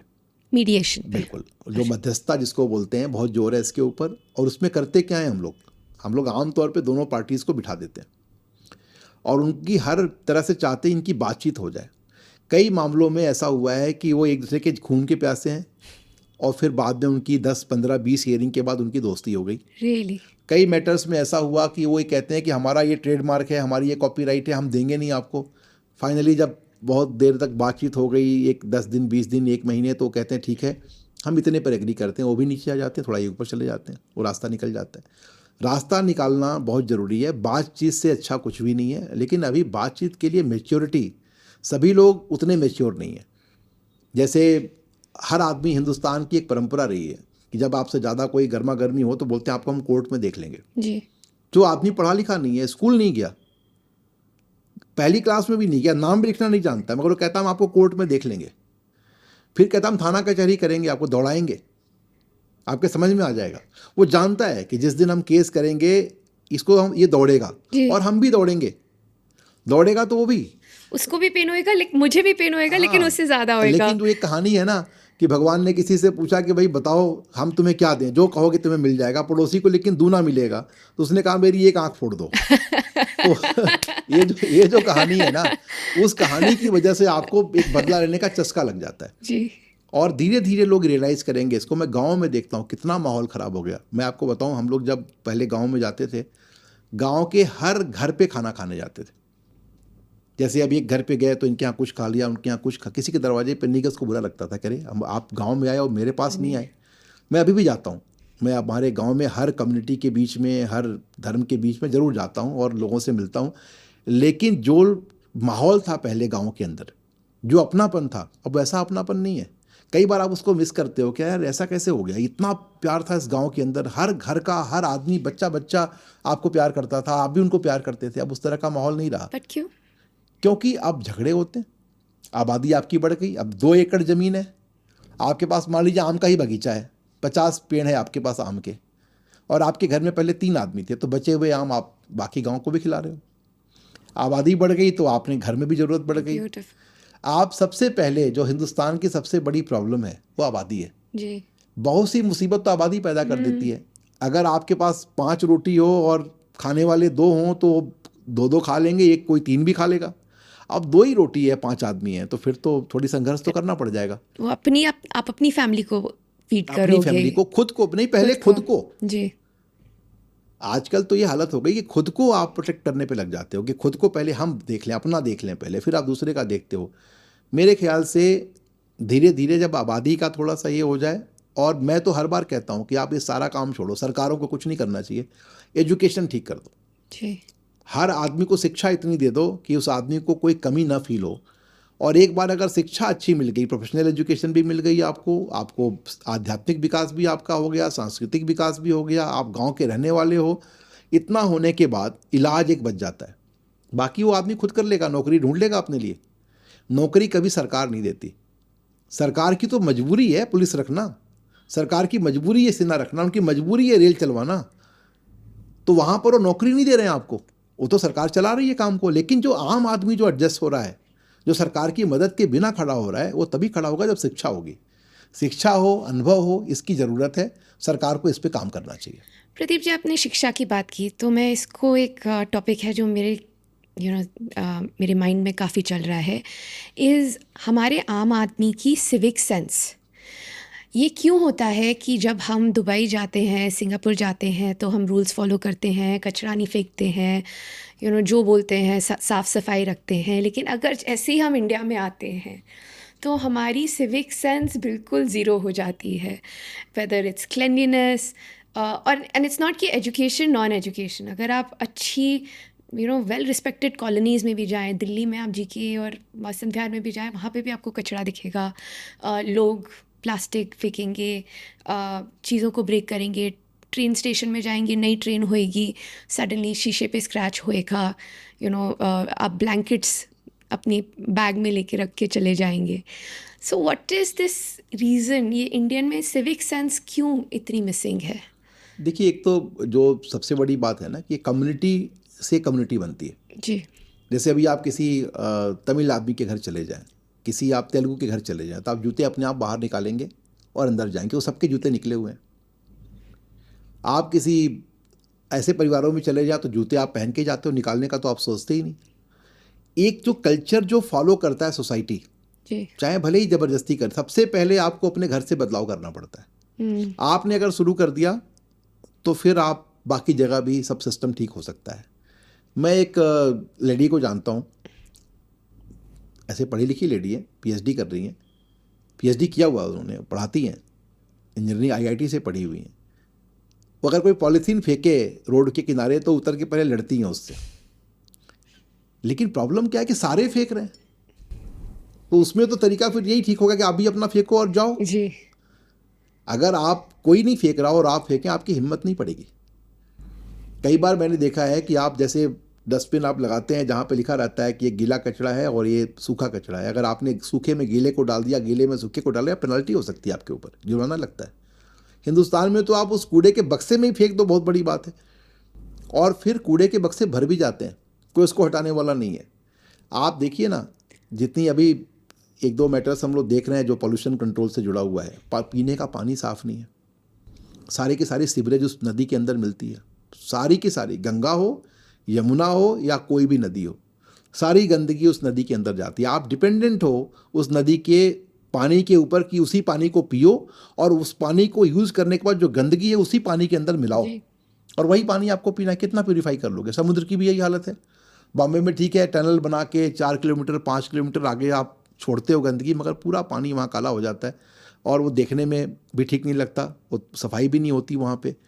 तो सबसे पहले हम लोग को कोई भी चीज़ डेवलप करने से पहले जो बच्चों की एजुकेशन है, जो छोटे बच्चे हैं, फाउंडेशन उन तब से सिखाना पड़ेगा, वहाँ से डालना पड़ेगा। और जब आप उनसे शुरू कर देंगे, जैसे आपने गुड टच बैड टच बता दिया बच्चों को, उनको पता लग गया। जी अब बच्चों को मालूम है, ये गांव के बच्चों को ही मालूम है। धीरे धीरे करना पड़ेगा। आप सोचिए, जब हमें खर्च करना था शिक्षा के ऊपर तो हम एड्स पे खर्च कर रहे थे। एड्स कंट्रोल सोसाइटी, क्योंकि डोनेशन जो आती है बाहर की, उनकी डोनेशन आती है अपने समस्या के हिसाब से। जी हमारे यहाँ एड्स नहीं था, लेकिन उन्होंने एड्स की इतनी कैंपेन करा दी कि लगा कि यार हिंदुस्तान में पूरा एड्स ही फैल गया है, क्या हो गया है। और हर स्टेट में सोसाइटी बन गई थी। आप उस पैसे का इस्तेमाल क्या हो तो हमें करना है। जैसे हमारे यहाँ ह्यूमन डेवलपमेंट रिपोर्ट बनती है, जो कि अब नहीं बन रही है बहुत सालों से, लेकिन यूएन बनाता था पहले उसको। आप उस रिपोर्ट के बेसिस पे हमारी एजुकेशन क्या है, हमारी साइंस टेक्नोलॉजी में हमारा स्टेटस क्या है, लॉ एंड ऑर्डर में हमारी हालत क्या है, किस तरह के ऑफेंस होते हैं, क्राइम कैसा होता है। जैसे जेल है, मान लीजिए हाइपोथेटिकली एक बात कर रहा हूँ, आप किसी भी जेल में जाएं और जेल की आप रिकॉर्ड्स को चेक करें तो आपको पता लग जाएगा कि सोसाइटी कैसी है यहाँ की। क्योंकि अगर वहाँ पे डाउरी के केसेस ज़्यादा हैं, कि वहाँ पर चोरी के केसेस ज़्यादा हैं, या वहाँ पे किस तरह के मैटर्स हैं। अब आप चले जाएं बिहार में तो आपको लीकर के केसेस बहुत मिलेंगे, सरकार ने बैन कर रखा है मगर लोग पीते हैं, पी के जेल में होते हैं। तो आपको लग जाएगा कि भाई ये लोग सारे लोग सरकार के इस कानून का तो उल्लंघन कर रहे हैं और जेल में भरे हुए हैं। What a lovely way of understanding कि एक्चुअली सोसाइटी में क्या प्रॉब्लम बिल्कुल। है। आप चले जाए राजस्थान में, आपको वहाँ पर चोरी के केसेस कम मिलेंगे, आपको एक्सीडेंट के केसेस मिलेंगे। एक्सीडेंट भले ही हो जाए, चोरी वहाँ पे कम है। क्यों? बहुत से ऐसे गांव हैं जहाँ पे ताला नहीं बंद होता, लोग बेइज्जती मानते हैं उसको कि बताओ हम लोग गांव में हैं और ये ताला बंद करके जा रहा है। क्योंकि आपके घर की भी रक्षा करने की जिम्मेदारी उनकी है। बहुत से गांव में जहाँ पे चोरी नहीं होती, बहुत सी सोसाइटी ऐसी है जहाँ पर आपको मर्डर केसेज मिलेगा। क्यों मिल रहा है मर्डर केस? तो शान के लिए मिल रहा है, ठेके के लिए मिल रहा है। कोई कॉन्ट्रैक्टर है, वो चाहता है कि ठेके पर आधिपत्य हो हमारा, वो मार देता है किसी को।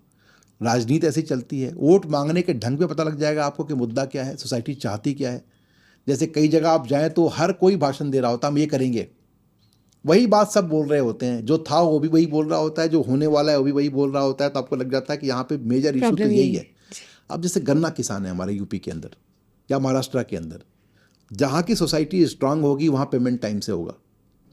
हमारे यूपी के अंदर किसानों के पेमेंट कोई हर जगह टाइम पे नहीं होता है, कभी लेट होता है, कभी पहले मिल गया, कभी मिला, कभी थोड़ा सा 3 महीने 6 महीने लेट है। भाई हमने आपको कैश क्रॉप है गन्ना हमारा, हमने आपको शुगर केन दे दिया, हमें पैसे तो उसी दिन मिलने चाहिए ना जी। आप हमें पैसे 6 महीने बाद दोगे, क्यों? क्योंकि हमारी मजबूरी है कि हम शुगर केन को लेके आपके मिल पे ही लाएंगे, तो पैसे हमें आप दोगे नहीं। तो किसानों के साथ भी बहुत मुश्किल है। सब्जी उगाना में मेहनत ज़्यादा है, तो मेहनत कोई करना चाहता नहीं। आप देखिए ना कि बहुत सी ऐसी चीज़ें हैं जो, और एक इनोवेटिव आइडियाज़ वो भी सोसाइटी के अंदर आपको जनरेट करना होगा। जब सोसाइटी के पास, आपके पास सुविधा होगी, आपके पास शिक्षा होगी, तो बहुत सी चीज़ें चेंज हो जाएंगी। हमारे इस देश में कहने की बातें दुनिया भर की करते हैं। जितने आपने साइन कर लिया तो लिखते हैं कि एजुकेटेड है। जी। आपके गांव में बिजली का खंभा पहुंच गया, लिखते हैं, रिपोर्ट देते हैं कि electrification has been completed in the village. अरे यार, ये कभी खंभा लगाए हो, 1 घंटे बिजली आती है, इसको इलेक्ट्रिफिकेशन बोलते हैं। How is that like? मतलब शिक्षा की बात करें, आई थिंक हम देखते हैं बच्चे 12वीं पास होके अपना नाम नहीं लिख पाते। मतलब जो आपको बेसिक स्किल्स चाहिए ताकि आप एक इंडिपेंडेंट ह्यूमन बीइंग बन सकें, अपने लिए अर्न कर सकते, अपनी फैमिली को देख सकें, वो हमारी एजुकेशन सिस्टम अभी तक नहीं प्रोवाइड कर पाई है। एंड ये कर नहीं पा रही है क्योंकि हमारे सिस्टम में इस पे फोकस नहीं है। आप देखिए, मैं आपको बताऊं, नवोदय विद्यालय जैसे हैं, केंद्रीय विद्यालय हैं, मैं आज भी कहता हूं कि हिंदुस्तान के सबसे अच्छे स्कूल केंद्रीय विद्यालय हैं। जी। मैं कई लोगों को जानता हूं जो वहां से पढ़े बच्चे बहुत अच्छा कर रहे हैं। नवोदय विद्यालय के बच्चे भी गाँव में खुले हैं, हर जिले में एक खुला। राजीव गांधी के जो बड़े कंट्रीब्यूशंस थे प्रधानमंत्री रहने के दौरान, वो एक बड़ा कंट्रीब्यूशन है। मैं आपको बताऊं कि कितने ऐसे बच्चे हम लोग के गांव के जो कि शायद उन्हीं प्राइमरी स्कूलों में पढ़ रहे होते, अब वहां पढ़ के और उन्होंने अपने करियर को बनाया है, बहुत से बच्चों ने। आप देखिए, शिक्षा इतनी ज़रूरी चीज़ है कि जब तक आप शिक्षा के स्तर को ठीक नहीं करेंगे, जब तक आप अच्छे अध्यापकों को लेके नहीं आएंगे, तो कैसे समाज कैसे तरक्की करेगा। आखिर अंत में तो समाज में हमको लोगों को फेस करना है, आपको फेस थोड़ी करना है। जब दूसरे आदमी को फेस करेंगे जो पढ़ लिख के आया है, बात करके आया है। ये भी सही है कि कई बार आपको कुछ नहीं आता, वो भी बहुत अच्छी चीज़ है कि हमें कुछ नहीं आता, लेकिन कुछ नहीं आता में एक कैटेगरी है ना, आप वहीं पे टिक सकते हो। जब आप सामने वाले से बहस करते हो, सीख जाते हो। जैसे अब मैं कई ऐसे जगह पे देखा, राष्ट्रपति भवन में, वहाँ पर जानवरों की देखभाल के लिए एक हॉस्पिटल है, वहाँ गाय भी है, गौशाला भी है, जहाँ पे दूध मिलता है। तो कई लोग जाते थे, अब तो खैर बंद हो गया, लेकिन दूध लेने लोग जाया करते थे वहाँ पे। तो मैं देखता था हर 10वें दिन 20वें दिन कोई स्कूल का टूर आता था, बच्चे काऊ देखने आए हुए हैं, हाउ टू मिल्क द काऊ। अब आप ये छोटी छोटी चीज़ें जो हैं, आप गांव में टूरिज़्म आप चाहें डेवलप कर लें, गांव के अंदर आप लोगों को सिखाएं, शिक्षा दें, ठीक से सफाई के महत्व को बताएं।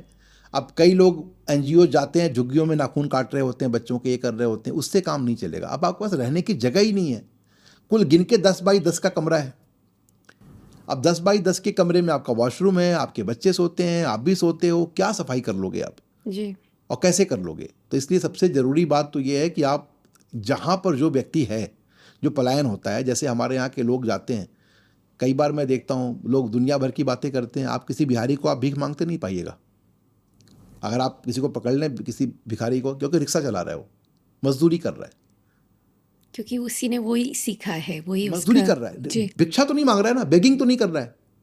जैसे ही आप देखें, आप, मैं हर उस आदमी की इज्जत करता हूँ, और वो भिखारी भी कई बड़े इंडस्ट्रियलिस्ट से अमीर है, क्योंकि हमारे इंडस्ट्रियलिस्ट चलते हैं -80,000 करोड़, -90,000 करोड़, कम से कम वो तो रोज के 200 रुपये कमा रहा है।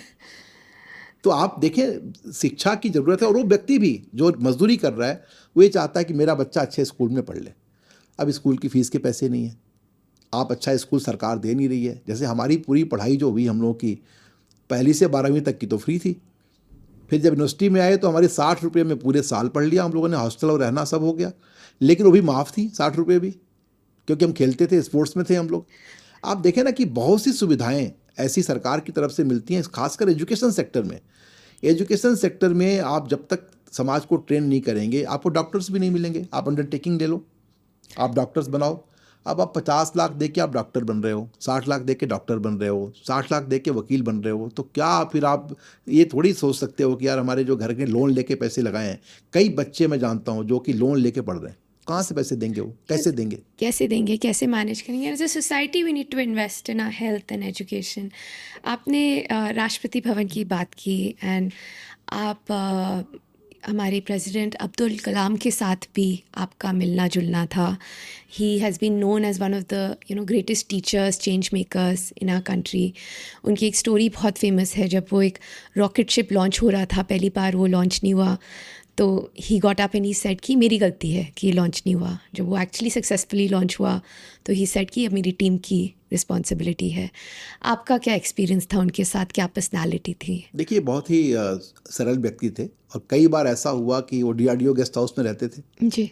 कई बार ऐसा हुआ कि उन्होंने कहा कि मैं खाना बना रहा हूँ, rice sambar we can have together, और वो सर्व करते थे। राष्ट्रपति रहते हुए भी कई बार मेरा जाना आना हुआ, बहुत ही हमेशा ही बड़े प्यार से, बड़े अच्छे से मिलते थे। 2 राष्ट्रपतियों के साथ तो, या 2 क्या 3 के साथ बहुत अच्छा मिलना जुलना रहा। एक उनके साथ रहा, प्रतिभा पाटिल जी के साथ रहा, प्रणब मुखर्जी जी को जो मैं जानता था पहले से। तो इन तीनों को देखने के बाद लगता है कि कलाम साहब का जो नाम है ना, देखिए प्रपोज ही बड़ा अलग तरह से हुआ। कलाम साहब राष्ट्रपति तो बन नहीं रहे थे, वो तो बेचारे गेस्ट हाउस का एक्सटेंशन चाह रहे थे कि हमको DRDO गेस्ट हाउस में कुछ दिन और रहने को मिल जाए, जहाँ पे हम आराम से रह रहे हैं, अपना काम भी करेंगे, और सरकार उनको नहीं दे रही थी। तब के रक्षा मंत्री थे जॉर्ज फर्नांडिस साहब, तो वो तैयार नहीं थे देने के लिए उनको।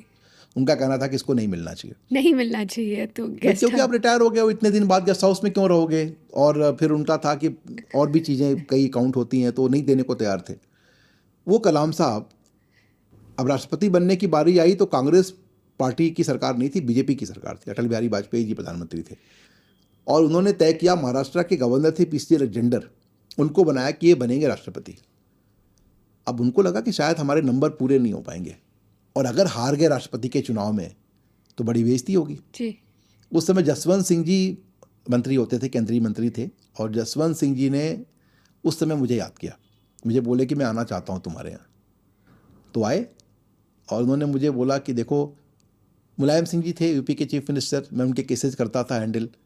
तो उन्होंने बोला कि तुम ये बताओ कि क्या मुलायम सिंह जी हमारे कैंडिडेट को सपोर्ट कर सकते हैं, क्योंकि उनको पता नहीं क्यों लगता था कि मैं हर तरह की बातें कर सकता हूँ, मैं कर भी लेता था, क्योंकि सबसे बातें कर सकते हैं, उनसे बातें कर लेता था मैं, जो एक रिश्ता हमारा था जितना, तो मैं बातें कर सकता था। तो मैंने उनको बोला कि सर मैं पूछ के बताऊंगा, लेकिन मैं आपको एडवांस में बोल देता हूँ कि आपको अलेक्जेंडर साहब को सपोर्ट नहीं करेंगे, आप कोई मुस्लिम कैंडिडेट लेके आओ। बोले वो कहाँ से लाए लायक आदमी हम मुस्लिम कैंडिडेट? तो हमने बोला कलाम साहब है ना, आप उनको क्यों नहीं प्रपोज करते? तो उन्होंने बोला नाम तो अच्छा है, लेकिन क्या इस पर मानेंगे? हम बोले इस पर दबाव बनाया जा सकता है, इस पर कहा जा सकता है कलाम से ज़्यादा लायक कौन है मुस्लिम इस देश में, जी। तो आप वो बात बन सकती है। खैर 1 घंटे के बाद उन्होंने मुझे बताया कि कलाम साहब के नाम पर बात बन गई, आप लोग बात करिए। और मुलायम सिंह जी, कलाम साहब उनके एडवाइज़र रहे थे जब वो डिफेंस मिनिस्टर थे, तो कलाम साहब डिफेंस मिनिस्टर के साइंटिफिक एडवाइज़र थे, तो उनको भी आइडिया ठीक लगा, और कलाम साहब राष्ट्रपति बन गए। तो जो व्यक्ति गेस्ट हाउस ट्राई कर रहा था DRDO का, वो राष्ट्रपति बन गया। और राष्ट्रपति बनने के बाद जो पद की गरिमा होती है, उन्होंने इतने ढंग से मेंटेन किया, बहुत ही ढंग से मेंटेन किया। और आखिरी टाइम तक जब शिलोंग में गए थे, जब उनकी आखिरी टाइम था, तब भी हमारे से बात हुई थी, तो बात हम लोग की होती रहती थी। लेकिन कलाम साहब की जो सबसे बड़ी खासियत थी, वो किसी को भूले नहीं। हर एक आदमी के टच में थे, लेकिन जो नेता लोग थे वो उनसे बड़े दुखी हो गए। हर नेता उनसे दुखी था, ये मैंने कहीं बोला नहीं।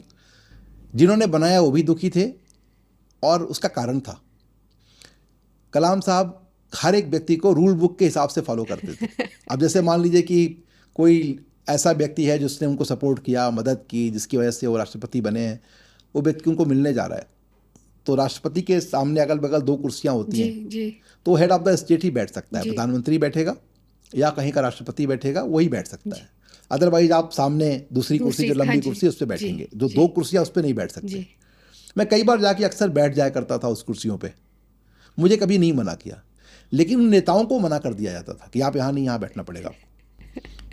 मैंने, और जब इलेक्शन जब हो गया, दोबारा उनका नाम चलने वाला था, तो वो तैयार नहीं थे। उनका लगता था कि मैं जीतूंगा नहीं तो फ़ायदा नहीं है। कई अपोजिशन के लीडर्स जो एक्चुअली उनको पहली बार सपोर्ट किए थे, बाद में उनका नाम हाँ बोलने लगे कि उनको बनाते हैं। तो मैंने उनसे पूछा कि अभी तो आप उनको अपोज कर रहे थे, अभी आप हाँ क्यों बोल रहे हैं? जी तो उन्होंने मुझे बताया कि देखो, ये मेरी इज्जत नहीं करता, लेकिन सोनिया गांधी की भी नहीं करता है, उनको भी साइड में बिठाता है। तो कई ऐसी चीज़ें हैं जो काउंट करती हैं बाद में, लेकिन कलाम साहब की जो बात थी वो एकदम अलग थी, निराली थी। पढ़ने लिखने वाले आदमी थे, पढ़ाई का उनको महत्व मालूम था, और एक बड़ा नपा तुला समझदारी वाला उनका व्यवहार और विचार था। प्रतिभा पाटिल जी भी बहुत अच्छी थी, उनको भी, लेकिन अब कलाम साहब के बाद कोई आए तो उसकी पर्सनैलिटी एकदम अलग हो जाती है। भाई, इतने बड़े आदमी के सामने आप किसी को ले आओ तो लगता है कि अरे कितने कैसे आदमी को ले आया। प्रणब मुखर्जी जी के बाद किसी को आप ले आए तो लगता है कि प्रणब मुखर्जी से कंपेयर करने लगते हैं, उसके ज्ञान को आप देखने लगते हैं।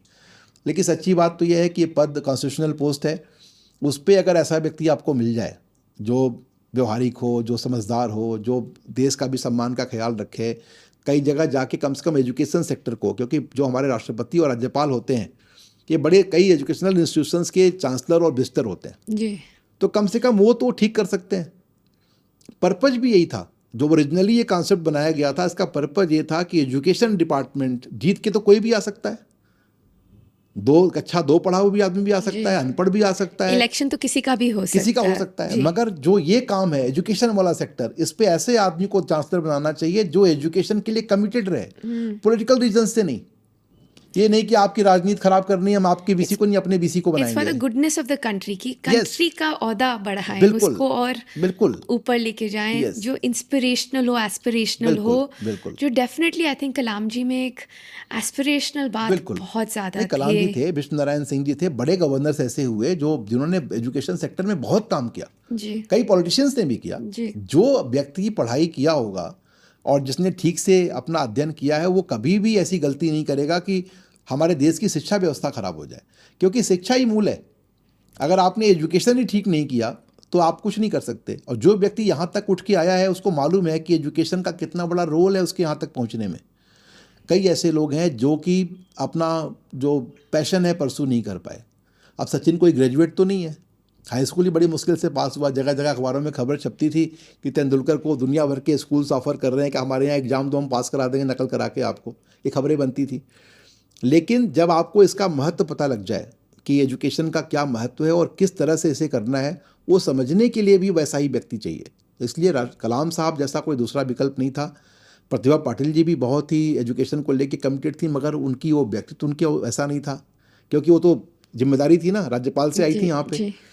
और जो उसके बाद प्रणब मुखर्जी साहब बने, उनका भी कद बहुत बड़ा था। लेकिन होता क्या है ना कि आप ज़्यादातर इन पदों पे जब आप बिठाते हैं लोगों को, मोस्ट ऑफ द केसेज में आदमी रिटायर्ड लाइफ के लिए आता है जी। ये नहीं होना चाहिए। आदमी थोड़ा एक्टिव हो, अभी अपना काम कर रहा हो, राष्ट्रपति बनने के टाइम में गवर्नर, रिटायरमेंट की जॉब नहीं है। एंड बहुत ऐड कर सकते हैं हम वैल्यू। प्रदीप जी, थोड़ा मैं इसको चेंज करना चाहूँगी। आजकल न्यूज़ में एक ये स्ट्रे डॉग्स का केस काफ़ी ज़्यादा आया है, बात कर रहे हैं सब, and it's about animal rights and society की सेफ्टी में एक काफ़ी तनाव और डिबेट चल रहा है। आपका क्या व्यू है ऑन दिस? सबसे आइडियल सिचुएशन तो को एग्जिस्टेंस है। आप जितने भी आप ये टाइगर रिजर्व हो या आपके राइनो रिजर्व हो, काजीरंगा हो, चाहे रणथंभौर हो, कोई भी हो, इवन लोधी गार्डन भी, ये विलिंगटन पार्क है दिल्ली का, ये तो ऐसे ही पड़ा हुआ था, कूड़ा कचरा पड़ा हुआ था, उसको ठीक करके विलिंगटन पार्क बनाया। अंग्रेजों ने पहले इसके महत्व को समझा, क्योंकि उनके यहाँ ये सब नहीं था, उनके नज़र में भी नहीं था। हमारे यहाँ तो शिकार खेलने जाते थे, जितने राजा महाराजा होते थे उनकी हैसियत इससे नापी जाती थी कितने शिकार खेले। अब बनारस में एक जगह है, विजयनगर के राजा का घर है, आप जाएंगे उसका एक म्यूजियम है, कम से कम 100-150 शेर तो वहाँ उन्होंने लटका रखे हैं मार के। आज उतनी आबादी नहीं थी बीच के एक टाइम में। तो बहुत सी ऐसी चीज़ें हो जाती हैं जहाँ पे गलतियाँ होती हैं। जानवरों को रखना भी एक अपने आप में एक आर्ट है, रखना बड़ा मुश्किल है लेकिन एक आर्ट है। और आपको सिस्टम बनाना पड़ेगा कि हम अगर डेवलपमेंट कर रहे हैं, ओरिजिनल जगह तो इन्हीं चिड़ियों की थी ना, इन्हीं जानवरों की थी। आपने घोड़े को पालतू बना लिया, अपने काम में आप ले रहे हैं, कोई ऑब्जेक्शन नहीं करता, घोड़े को आप ले करके आप उसको यूज़ कर रहे हैं। हाथी को आपने सारा जितना भी निर्माण हुआ है, जितनी भी बिल्डिंग बनी है, जितने भी पेड़ ढोए गए हैं, काटे गए हैं, ये सब हाथियों ने उठाया है। हाथियों की वजह से सारी बिल्डिंग बनी है, उन्होंने खींचा है जी। फौज को उन्होंने चलाया है। मगर आप ये देखें कि हमारा कंट्रीब्यूशन उनके लिए क्या है, हमने उनको यूज़ किया है, हमारा क्या है। ये वही शोषण नागरिकों के साथ हो अगर, तो हमें बुरा लगता है। आपको जानवरों के लिए भी करना पड़ेगा। और दूसरी बात ये रही कि जो कानून भी है वो बड़ा अजीब है। अब मान लीजिए आपको कुत्ता पालना है, अभी शहर के अंदर, दिल्ली के अंदर पालना है, तो जो गवर्नमेंट ने नोटिफाई कर रखा है कि 10 बाई 10 का कमरा होना चाहिए कुत्ते के लिए। अच्छा, अब आप इंसान के पास ही 10 बाई 10 का कमरा नहीं है, 10 बाई 10 का कुत्ते के लिए कमरा कहाँ से लाएंगे? Sorry, that's a notification yes, की। ये उनका एक कानूनी मान्यता है इसकी। 2 कुत्ते हैं तो 10 बाई 10 के 2 कमरे चाहिए। कुल घर ही आपका 3 कमरे का है, तो आप कहाँ रखोगे? लीगली आपको 10 Legally बाय रखना 10 पड़ेगा। का अब आपको- कमरा चाहिए Yes. अगर आपको कुत्ता रखना कुत्ता है। रखना है। अब आपको मान लीजिए दुकान खोलनी है, पेट शॉप खोलनी है, तो पेट शॉप खोलने के लिए आगे दरवाज़ा होना चाहिए, पीछे दरवाज़ा होना चाहिए, एमसीडी के रूल्स में है। अब आप बताइए, एमसीडी दुकानें बनाती है, क्या कभी कोई ऐसी दुकान बनाया एमसीडी ने जहाँ दरवाज़ा आगे भी हो और पीछे भी हो, वहाँ पानी की सुविधा हो? जो चीज़ आप खुद नहीं बनाते हो वो चीज़ कैसे उम्मीद कर सकते हो कि आदमी वो रखेगा? इसका मतलब तो आप डिस्करेज कर रहे हो कि आप खोलो ही नहीं इसको। जी। सबसे ज़रूरी बात यह है ना कि आपको, जैसे जो पशु प्रेमी भी हैं, जो कई बार डॉग लवर्स हैं, अब हमारे घर में भी हमारी बेटी डॉग लवर है, उसको बहुत ही उसने विरोध किया कि नहीं ये गलत है और ऐसा नहीं होना चाहिए, आपको बोलना चाहिए इसके लिए। आपने बोला? नहीं, मैंने ये ज़रूर बोला कि एक को एग्जिस्टेंस होना चाहिए और जो जानवर हैं उनको कम से कम आप उनको फीड करने के लिए जगह अलग बना दो। जी। जो कॉलोनी के अंदर, गेटेड कॉलोनी में आपको शिकायत है तो आप बाहर बना लीजिए, एक जगह बना दीजिए। जानवरों को सब मालूम होता है। मैं आपको एक उदाहरण देता हूँ, बड़ा एक अजीब ऐसा है जो कभी मैंने बताया नहीं इसको, लेकिन उनको पता नहीं कैसा लगेगा ये बताने पे, लेकिन मैं बताता हूँ। एक लीडर हैं प्रेमचंद गुप्ता जी, ये एमपी हैं, पहले मिनिस्टर थे कॉर्पोरेट अफेयर्स के। प्रेमचंद गुप्ता जी के घर पे मैंने सुना था कि उनके यहाँ सारे पक्षी आते हैं। तो मैंने उनसे बोला एक बार कि सर मैं सुबह आके देखना चाहता हूँ, आपके यहाँ सारे पक्षी आते हैं। अब उनके घर पे आप जाएं तो पक्षियों की अलग अलग टाइमिंग होती है। जैसे तोते आ गए बाजरा लेने के लिए, खाने के लिए, तो बाज वेट कर रहा है, बाज हमला नहीं करेगा, वो क्यू में खड़ा है। तोता जाएगा तो मोर आ जाएंगे, मोर जाएंगे तो बाज आ जाएगा, बाज जाए छोटी चिड़िया आ जाएगी। ये देखने लायक है और ज़्यादा दूर नहीं है, 3 मूर्ति में है। वाओ। उनके 3 मूर्ति के घर पे अगर आप सुबह सुबह चले जाएं तो आपको सारी की सारी चिड़िया क्यू लगा के, और एक ग्रुप वेट कर रहा है। कोई भी रूल में वायलेशन नहीं है, कोई ब्रीच नहीं है। ये नहीं है कि बाज हमला कर दे किसी पे, और बाज को डरेंगे भी नहीं, बल्कि बाज को आंख दिखाएंगे कि तुम तो कैसे आगे, तुम्हारा टाइम तो भी बाद में है, अभी ये मेरा टाइम है। आप देखें इनके में समझदारी बहुत है। और गांव में, हम लोग तो गांव के रहने वाले हैं, गांव में जो कुत्ते होते थे पहले हम लोग के टाइम में, वो गांव की प्रोटेक्शन थे। अगर आपके गांव के अंदर 8-10 कुत्ते हैं तो गांव में कोई बाहर का आदमी रात में नहीं आ सकता। लोग बाहर सोते थे खुलेआम, कहाँ छप्पर के घर होते थे, लोग बाहर सो रहे हैं। गांव में बाढ़ का इलाका है, कहीं पे कुछ परेशानी है, तो आप देखिए ये काम बन जाता था लोगों का। अब आप शहरों के अंदर, चूँकि अब शहर फैलता जा रहा है, हम तो रोज़ अब गाँव को लेते जा रहे हैं ना अपने हिस्से में। गांव, शहर, मतलब सारे अब फॉरेस्ट, सबको ही हमने सब कुछ ले लिया हमने, और नदियों को भी ले लिया। नदी के जो रिवर बैंक्स हैं वो तक कब्जा कर लिया हमने। अब जब बाढ़ आती है तो हमारा बादल फटता है, बाढ़ आए तो हमारे ऊपर दिक्कत आती है। फिर मुंबई की पूरी रोड्स फ्लडेड है, मतलब इसलिए नावें बहती हैं रोड्स पे। इसलिए क्योंकि आप करते नहीं कुछ, आप उसके लिए दिक्कत करते हैं। तो कई बार मुझे लगता है कि गवर्नमेंट को भी सेंसिटिव होने की ज़रूरत है, और बहुत से ऐसे काम हैं जो कोर्ट के भरोसे नहीं छोड़ना चाहिए। क्योंकि कई बार क्या होता है कि एक व्यक्ति, जैसे एक केस बताता हूँ आपको, एक इसका कोई तारतम्य नहीं है लेकिन इससे आपको समझ में आएगा कि सिस्टम काम कैसे करता है। एक व्यक्ति ने, सगे मामा ने एक 15 साल की लड़की के साथ रिश्ता बना लिया, तो उसके साथ ऊपर रेप का केस लग गया, वो जेल चला गया, लेकिन शादी उसकी हो गई थी। अल्टीमेटली वो करते करते करते लड़की भी बालिग हो गई, उस भी मतलब आदमी हो गया, बाद में रिलीज हो गया, फिर साथ रहने लगे, बच्चे भी हो गए उनको। अब बच्चे होने के बाद एक केस सुप्रीम कोर्ट आया, 2 जगह से कन्विक्शन हो गई उसकी, डिस्ट्रिक्ट कोर्ट तो होनी ही थी। Even if you are having the relationship with consent from a lady who is below 18 years, that consent has no validity. शादी हो गई, बच्चे हो गए, बच्चे हो फिर गए, उनके ऊपर अब एक conviction। कन्विक्शन भी हो गई, डिस्ट्रिक्ट कोर्ट से भी, हाई कोर्ट से भी, ये सुप्रीम कोर्ट केस आया। सुप्रीम कोर्ट ने सारी सर्कमस्टांसेस देखने के बाद और उस स्टेट की कल्चर को देखते हुए, आज के जो सीजीआई हैं उस बेंच में थे, उस कल्चर को देखते हुए उन्होंने कहा कि नहीं, इनको हम बरी कर देते हैं on the basis of compromise. जो कंप्रोमाइज़ हो गया है, शादी हो गई है फैमिली के इंटरेस्ट में। आप देखें हमारे यहाँ जो सोसाइटी है, जैसे आप कोई जज हो मान लो, आपका काम पावर दिखाना नहीं है, आप ऐसा रास्ता निकालो कि आदमी को एक मैसेज भी जाए। अब आप देखिए कि लंदन का एक यूएस का एक जज है ना, जो बड़ा पॉपुलर है, ट्रैफिक चालान्स का जो केसेस करता है, कई सोशल मीडिया पे आता है। आप जैसे ह्यूमन फेस अपना दिखाओगे, आप पॉपुलर हो जाओगे। आजकल लोग उस आदमी से खुश होते हैं, यार बड़ी मानवतावादी है, ये दूसरों के दुख से दुखी होता है, दूसरों के सुख से सुखी होता है। हमारे यहाँ तो सारा झगड़ा यही है कि हमारा दुख चाहे बढ़ जाए, दूसरे का सुख नहीं आना चाहिए। तो वो मेंटलिटी कैसे होगी? तो आपको वो सिस्टम डेवलप करना होगा, वो चाहे जानवर हो या इंसान हो, आपको न्याय के पैमाने पर रखना पड़ेगा। आप देखिए राजा बलि की कहानी पढ़ते हैं हम लोग, राजा बलि की कहानी में है ना कि आप बचाने के लिए एक चिड़िया को, कबूतर आके उनके पास बैठ गया छिप करके, क्योंकि बाज आ गया हमला करने, और उन्होंने कहा कि बाज से कि भाई तुम मत खाओ इसको। उसने बोला ये तो मेरा भोजन है, मैं तो खाऊंगा। बोला तुम मेरा मांस ले लो। तो उन्होंने अपने शरीर का मांस काटा और चिड़िया के बराबर तोलने के लिए किया। वो वजन बढ़ता गया, करते करते उन्होंने गर्दन काटने को तैयार हो गए अपनी। ये एक उदाहरण है जी कि राजा का भी ये काम है कि राजा की प्रजा में केवल राजा नहीं है, पशु पक्षी, पेड़ पौधे, जंगल, झरने, नदियाँ, ये सब कुछ राजा की प्रजा में शामिल है। केवल आपको एक व्यक्ति को देखना आपका काम नहीं है, सबको देखना काम है। आज की कितने साल पहले की, मतलब ये पौराणिक कहानियाँ हैं, हजारों साल पहले उस समय की कहानी है कि कितना इंपॉर्टेंट है कि कोई शरणागत हो गई, ये कबूतर, उसके लिए आप बात से आप डील कर रहे हो और राजा कह रहा है कि ठीक है मेरा मांस ले लो। एक मैसेज है कि आपको अपनी जान की बाजी भी लगानी पड़े तो पर्यावरण की रक्षा करो, वरना आप बचोगे नहीं। आज जो हमारी ये एनजीटी बनी है, ये बने, इनको आज समझ में आया, हमारे को पहले से समझ में आता है। तो पर्यावरण की रक्षा भी उतनी ही ज़रूरी है जितनी ज़रूरी बाकी चीज़ों को ध्यान रखना। और जानवर हो, इंसान हो, जंगल हो, झील हो, झरने हो, सब बराबर एग्जिस्ट करेंगे। आप देखिए ना, वाटर लेवल रोज़ डाउन हो रहा है। क्यों? क्योंकि कंक्रीट की वॉल बन गई, पानी को नीचे जाने का रास्ता ही नहीं है। अगर कंक्रीट नीचे नहीं हो तो पानी नीचे जाए, आपके वाटर रिसोर्सेज आपके ख़राब होते जा रहे हैं।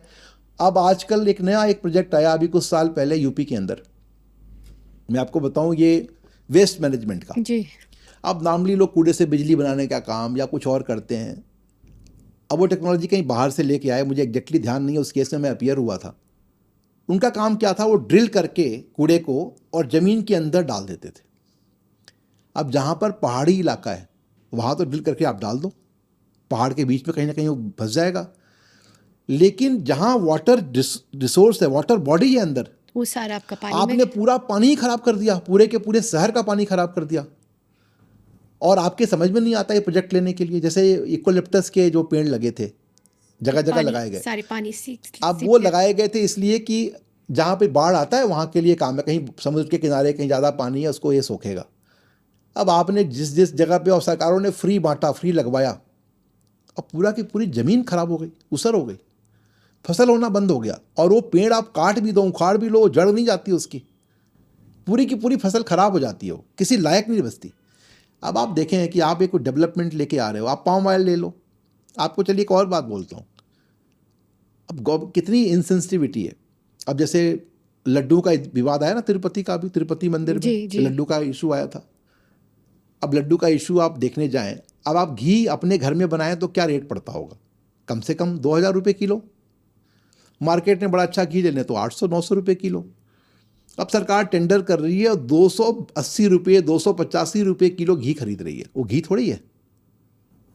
आप चाहे तिरुपति मंदिर हो या राम मंदिर हो या कोई मंदिर हो, अगर आप 300 रुपये से कम का घी खरीद रहे हो, घी नहीं, तो घी तो नहीं है, तेल भी नहीं है। जी वो जो है वो बहुत खतरनाक है, मैं जी, बोलना नहीं जी, चाहता, बहुत जी। लोगों की भावनाएं आहत हो जाएंगी, जी क्योंकि वो भी मुझे एक बेसिक आइडिया है उस केस के बारे में, तो मुझे मालूम है कि वो क्या था। लेकिन आप ये कर क्या रहे हो? आप प्रैक्टिकल भी तो रहो। जैसे अब एक केस था, सीबीसी का केस था, थॉमस का केस था। सीबीसी थॉमस के ऊपर चार्ज लगा कि इन्होंने पॉम ऑयल इंपोर्ट किया on certain rate, that was a scam for the state of Kerala. But at the same time there were many other states who procured the same palm oil almost 200-300 rupees more than the price what Kerala has acquired. Kerala की खरीद rate से 300 रुपये ज़्यादा के rate पर जो राज्य लिए उसी तेल को, उनके ऊपर तो कोई कार्रवाई नहीं हुई, लेकिन इस अधिकारी के ऊपर कार्रवाई हुई, सीबीसी से इस्तीफा देना पड़ा उसको। मेरे कहने का केवल ये मतलब है कि यूनिफॉर्मिटी नहीं है। India is a country of union and states together. We all have to survive. We have to coexist. We have to see that our society grows together. हम लोग एक तरफा थोड़ी सोच सकते हैं। आप केवल अपनी बात करते हो, आप दूसरे की बात ही नहीं करते। अरे मैं से तो कुछ होगा ही नहीं। जब तक हम नहीं होंगे कुछ नहीं होगा, और हम होना बहुत ज़रूरी है।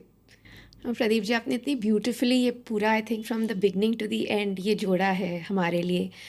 आई started talking about rule of the law, land laws, but I think what I am hearing and जो आपने बहुत सुंदर तरह से बताया है कि at the end of the day community, culture, society individual से बनता है। हमारे को अपना कल्चर ठीक करना पड़ेगा, अपनी एजुकेशन सीख करनी पड़ेगी, हमें रिस्पॉन्ड करना पड़ेगा प्रॉब्लम्स को सॉल्व करने के लिए, नॉट आफ्टर ईगो।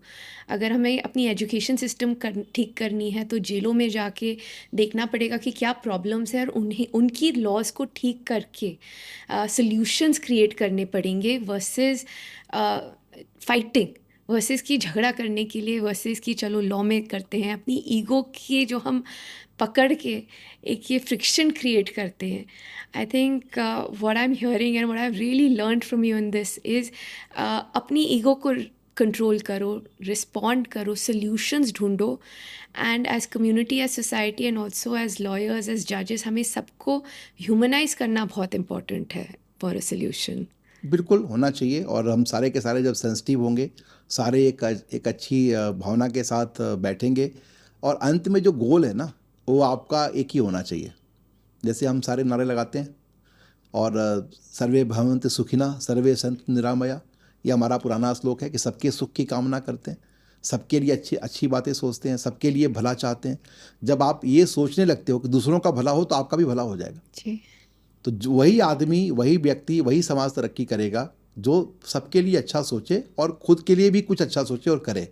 अगर आप दूसरों के लिए अच्छा नहीं सोचते हो तो आप कुछ सोचते ही नहीं, फिर कुछ तो सोचो और कुछ आप करो। तो आप देखिए, लॉ हो, सोसाइटी हो, देश हो या फिर विदेश हो, आपकी दोस्ती भी बरकरार नहीं रहेगी। अब गाँव के झगड़े क्या होते हैं आजकल? ज़मीन के मेड़ के झगड़े होते हैं। एक सगे परिवार के लोग ने जिस दूसरे व्यक्ति को, जिसको बच्चा भी नहीं है, उसकी ज़मीन का जो मेड़ है उसका आपने एक हिस्सा काट लिया कि आपकी ज़मीन थोड़ी सी बड़ी हो जाए, झगड़ा हो गया। वो आप 15 साल केस लड़ रहे हो। आप बात निकालो, रास्ता निकालो, और धीरे धीरे हमारी कोर्ट्स बड़ी मैच्योर हो रही हैं। लोक अदालत हो रहा है हमारे यहाँ, मीडिएशन हो रहा है। ऐसे ही हमारा समाज भी मैच्योर हो रहा है, और मुझे लगता है कि हमारे समाज के अंदर जागरूकता आएगी।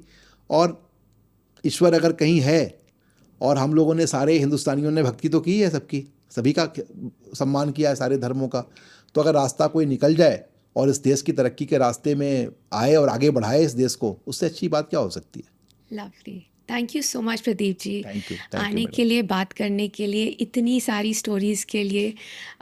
मैंने बहुत सीखा है about our own country. I am feeling very very proud, and definitely एक बहुत पॉजिटिव माइंड सेट से I look forward to moving forward. Thank you so much, thank you for inviting me. बहुत अच्छा आपने कंडक्ट किया, और बहुत अच्छा आपने कार्यक्रम किया। मैं पहले कर नहीं पाया था, मुझे अफसोस हो रहा है कि मुझे पहले आना चाहिए था। ग्लैड, एंड मतलब आई थिंक सो, इतनी बातें हैं जो अभी भी बातें बाकी हैं, so we definitely need to do a part 2। Thank you so much, thank Thank you, you. Thank you.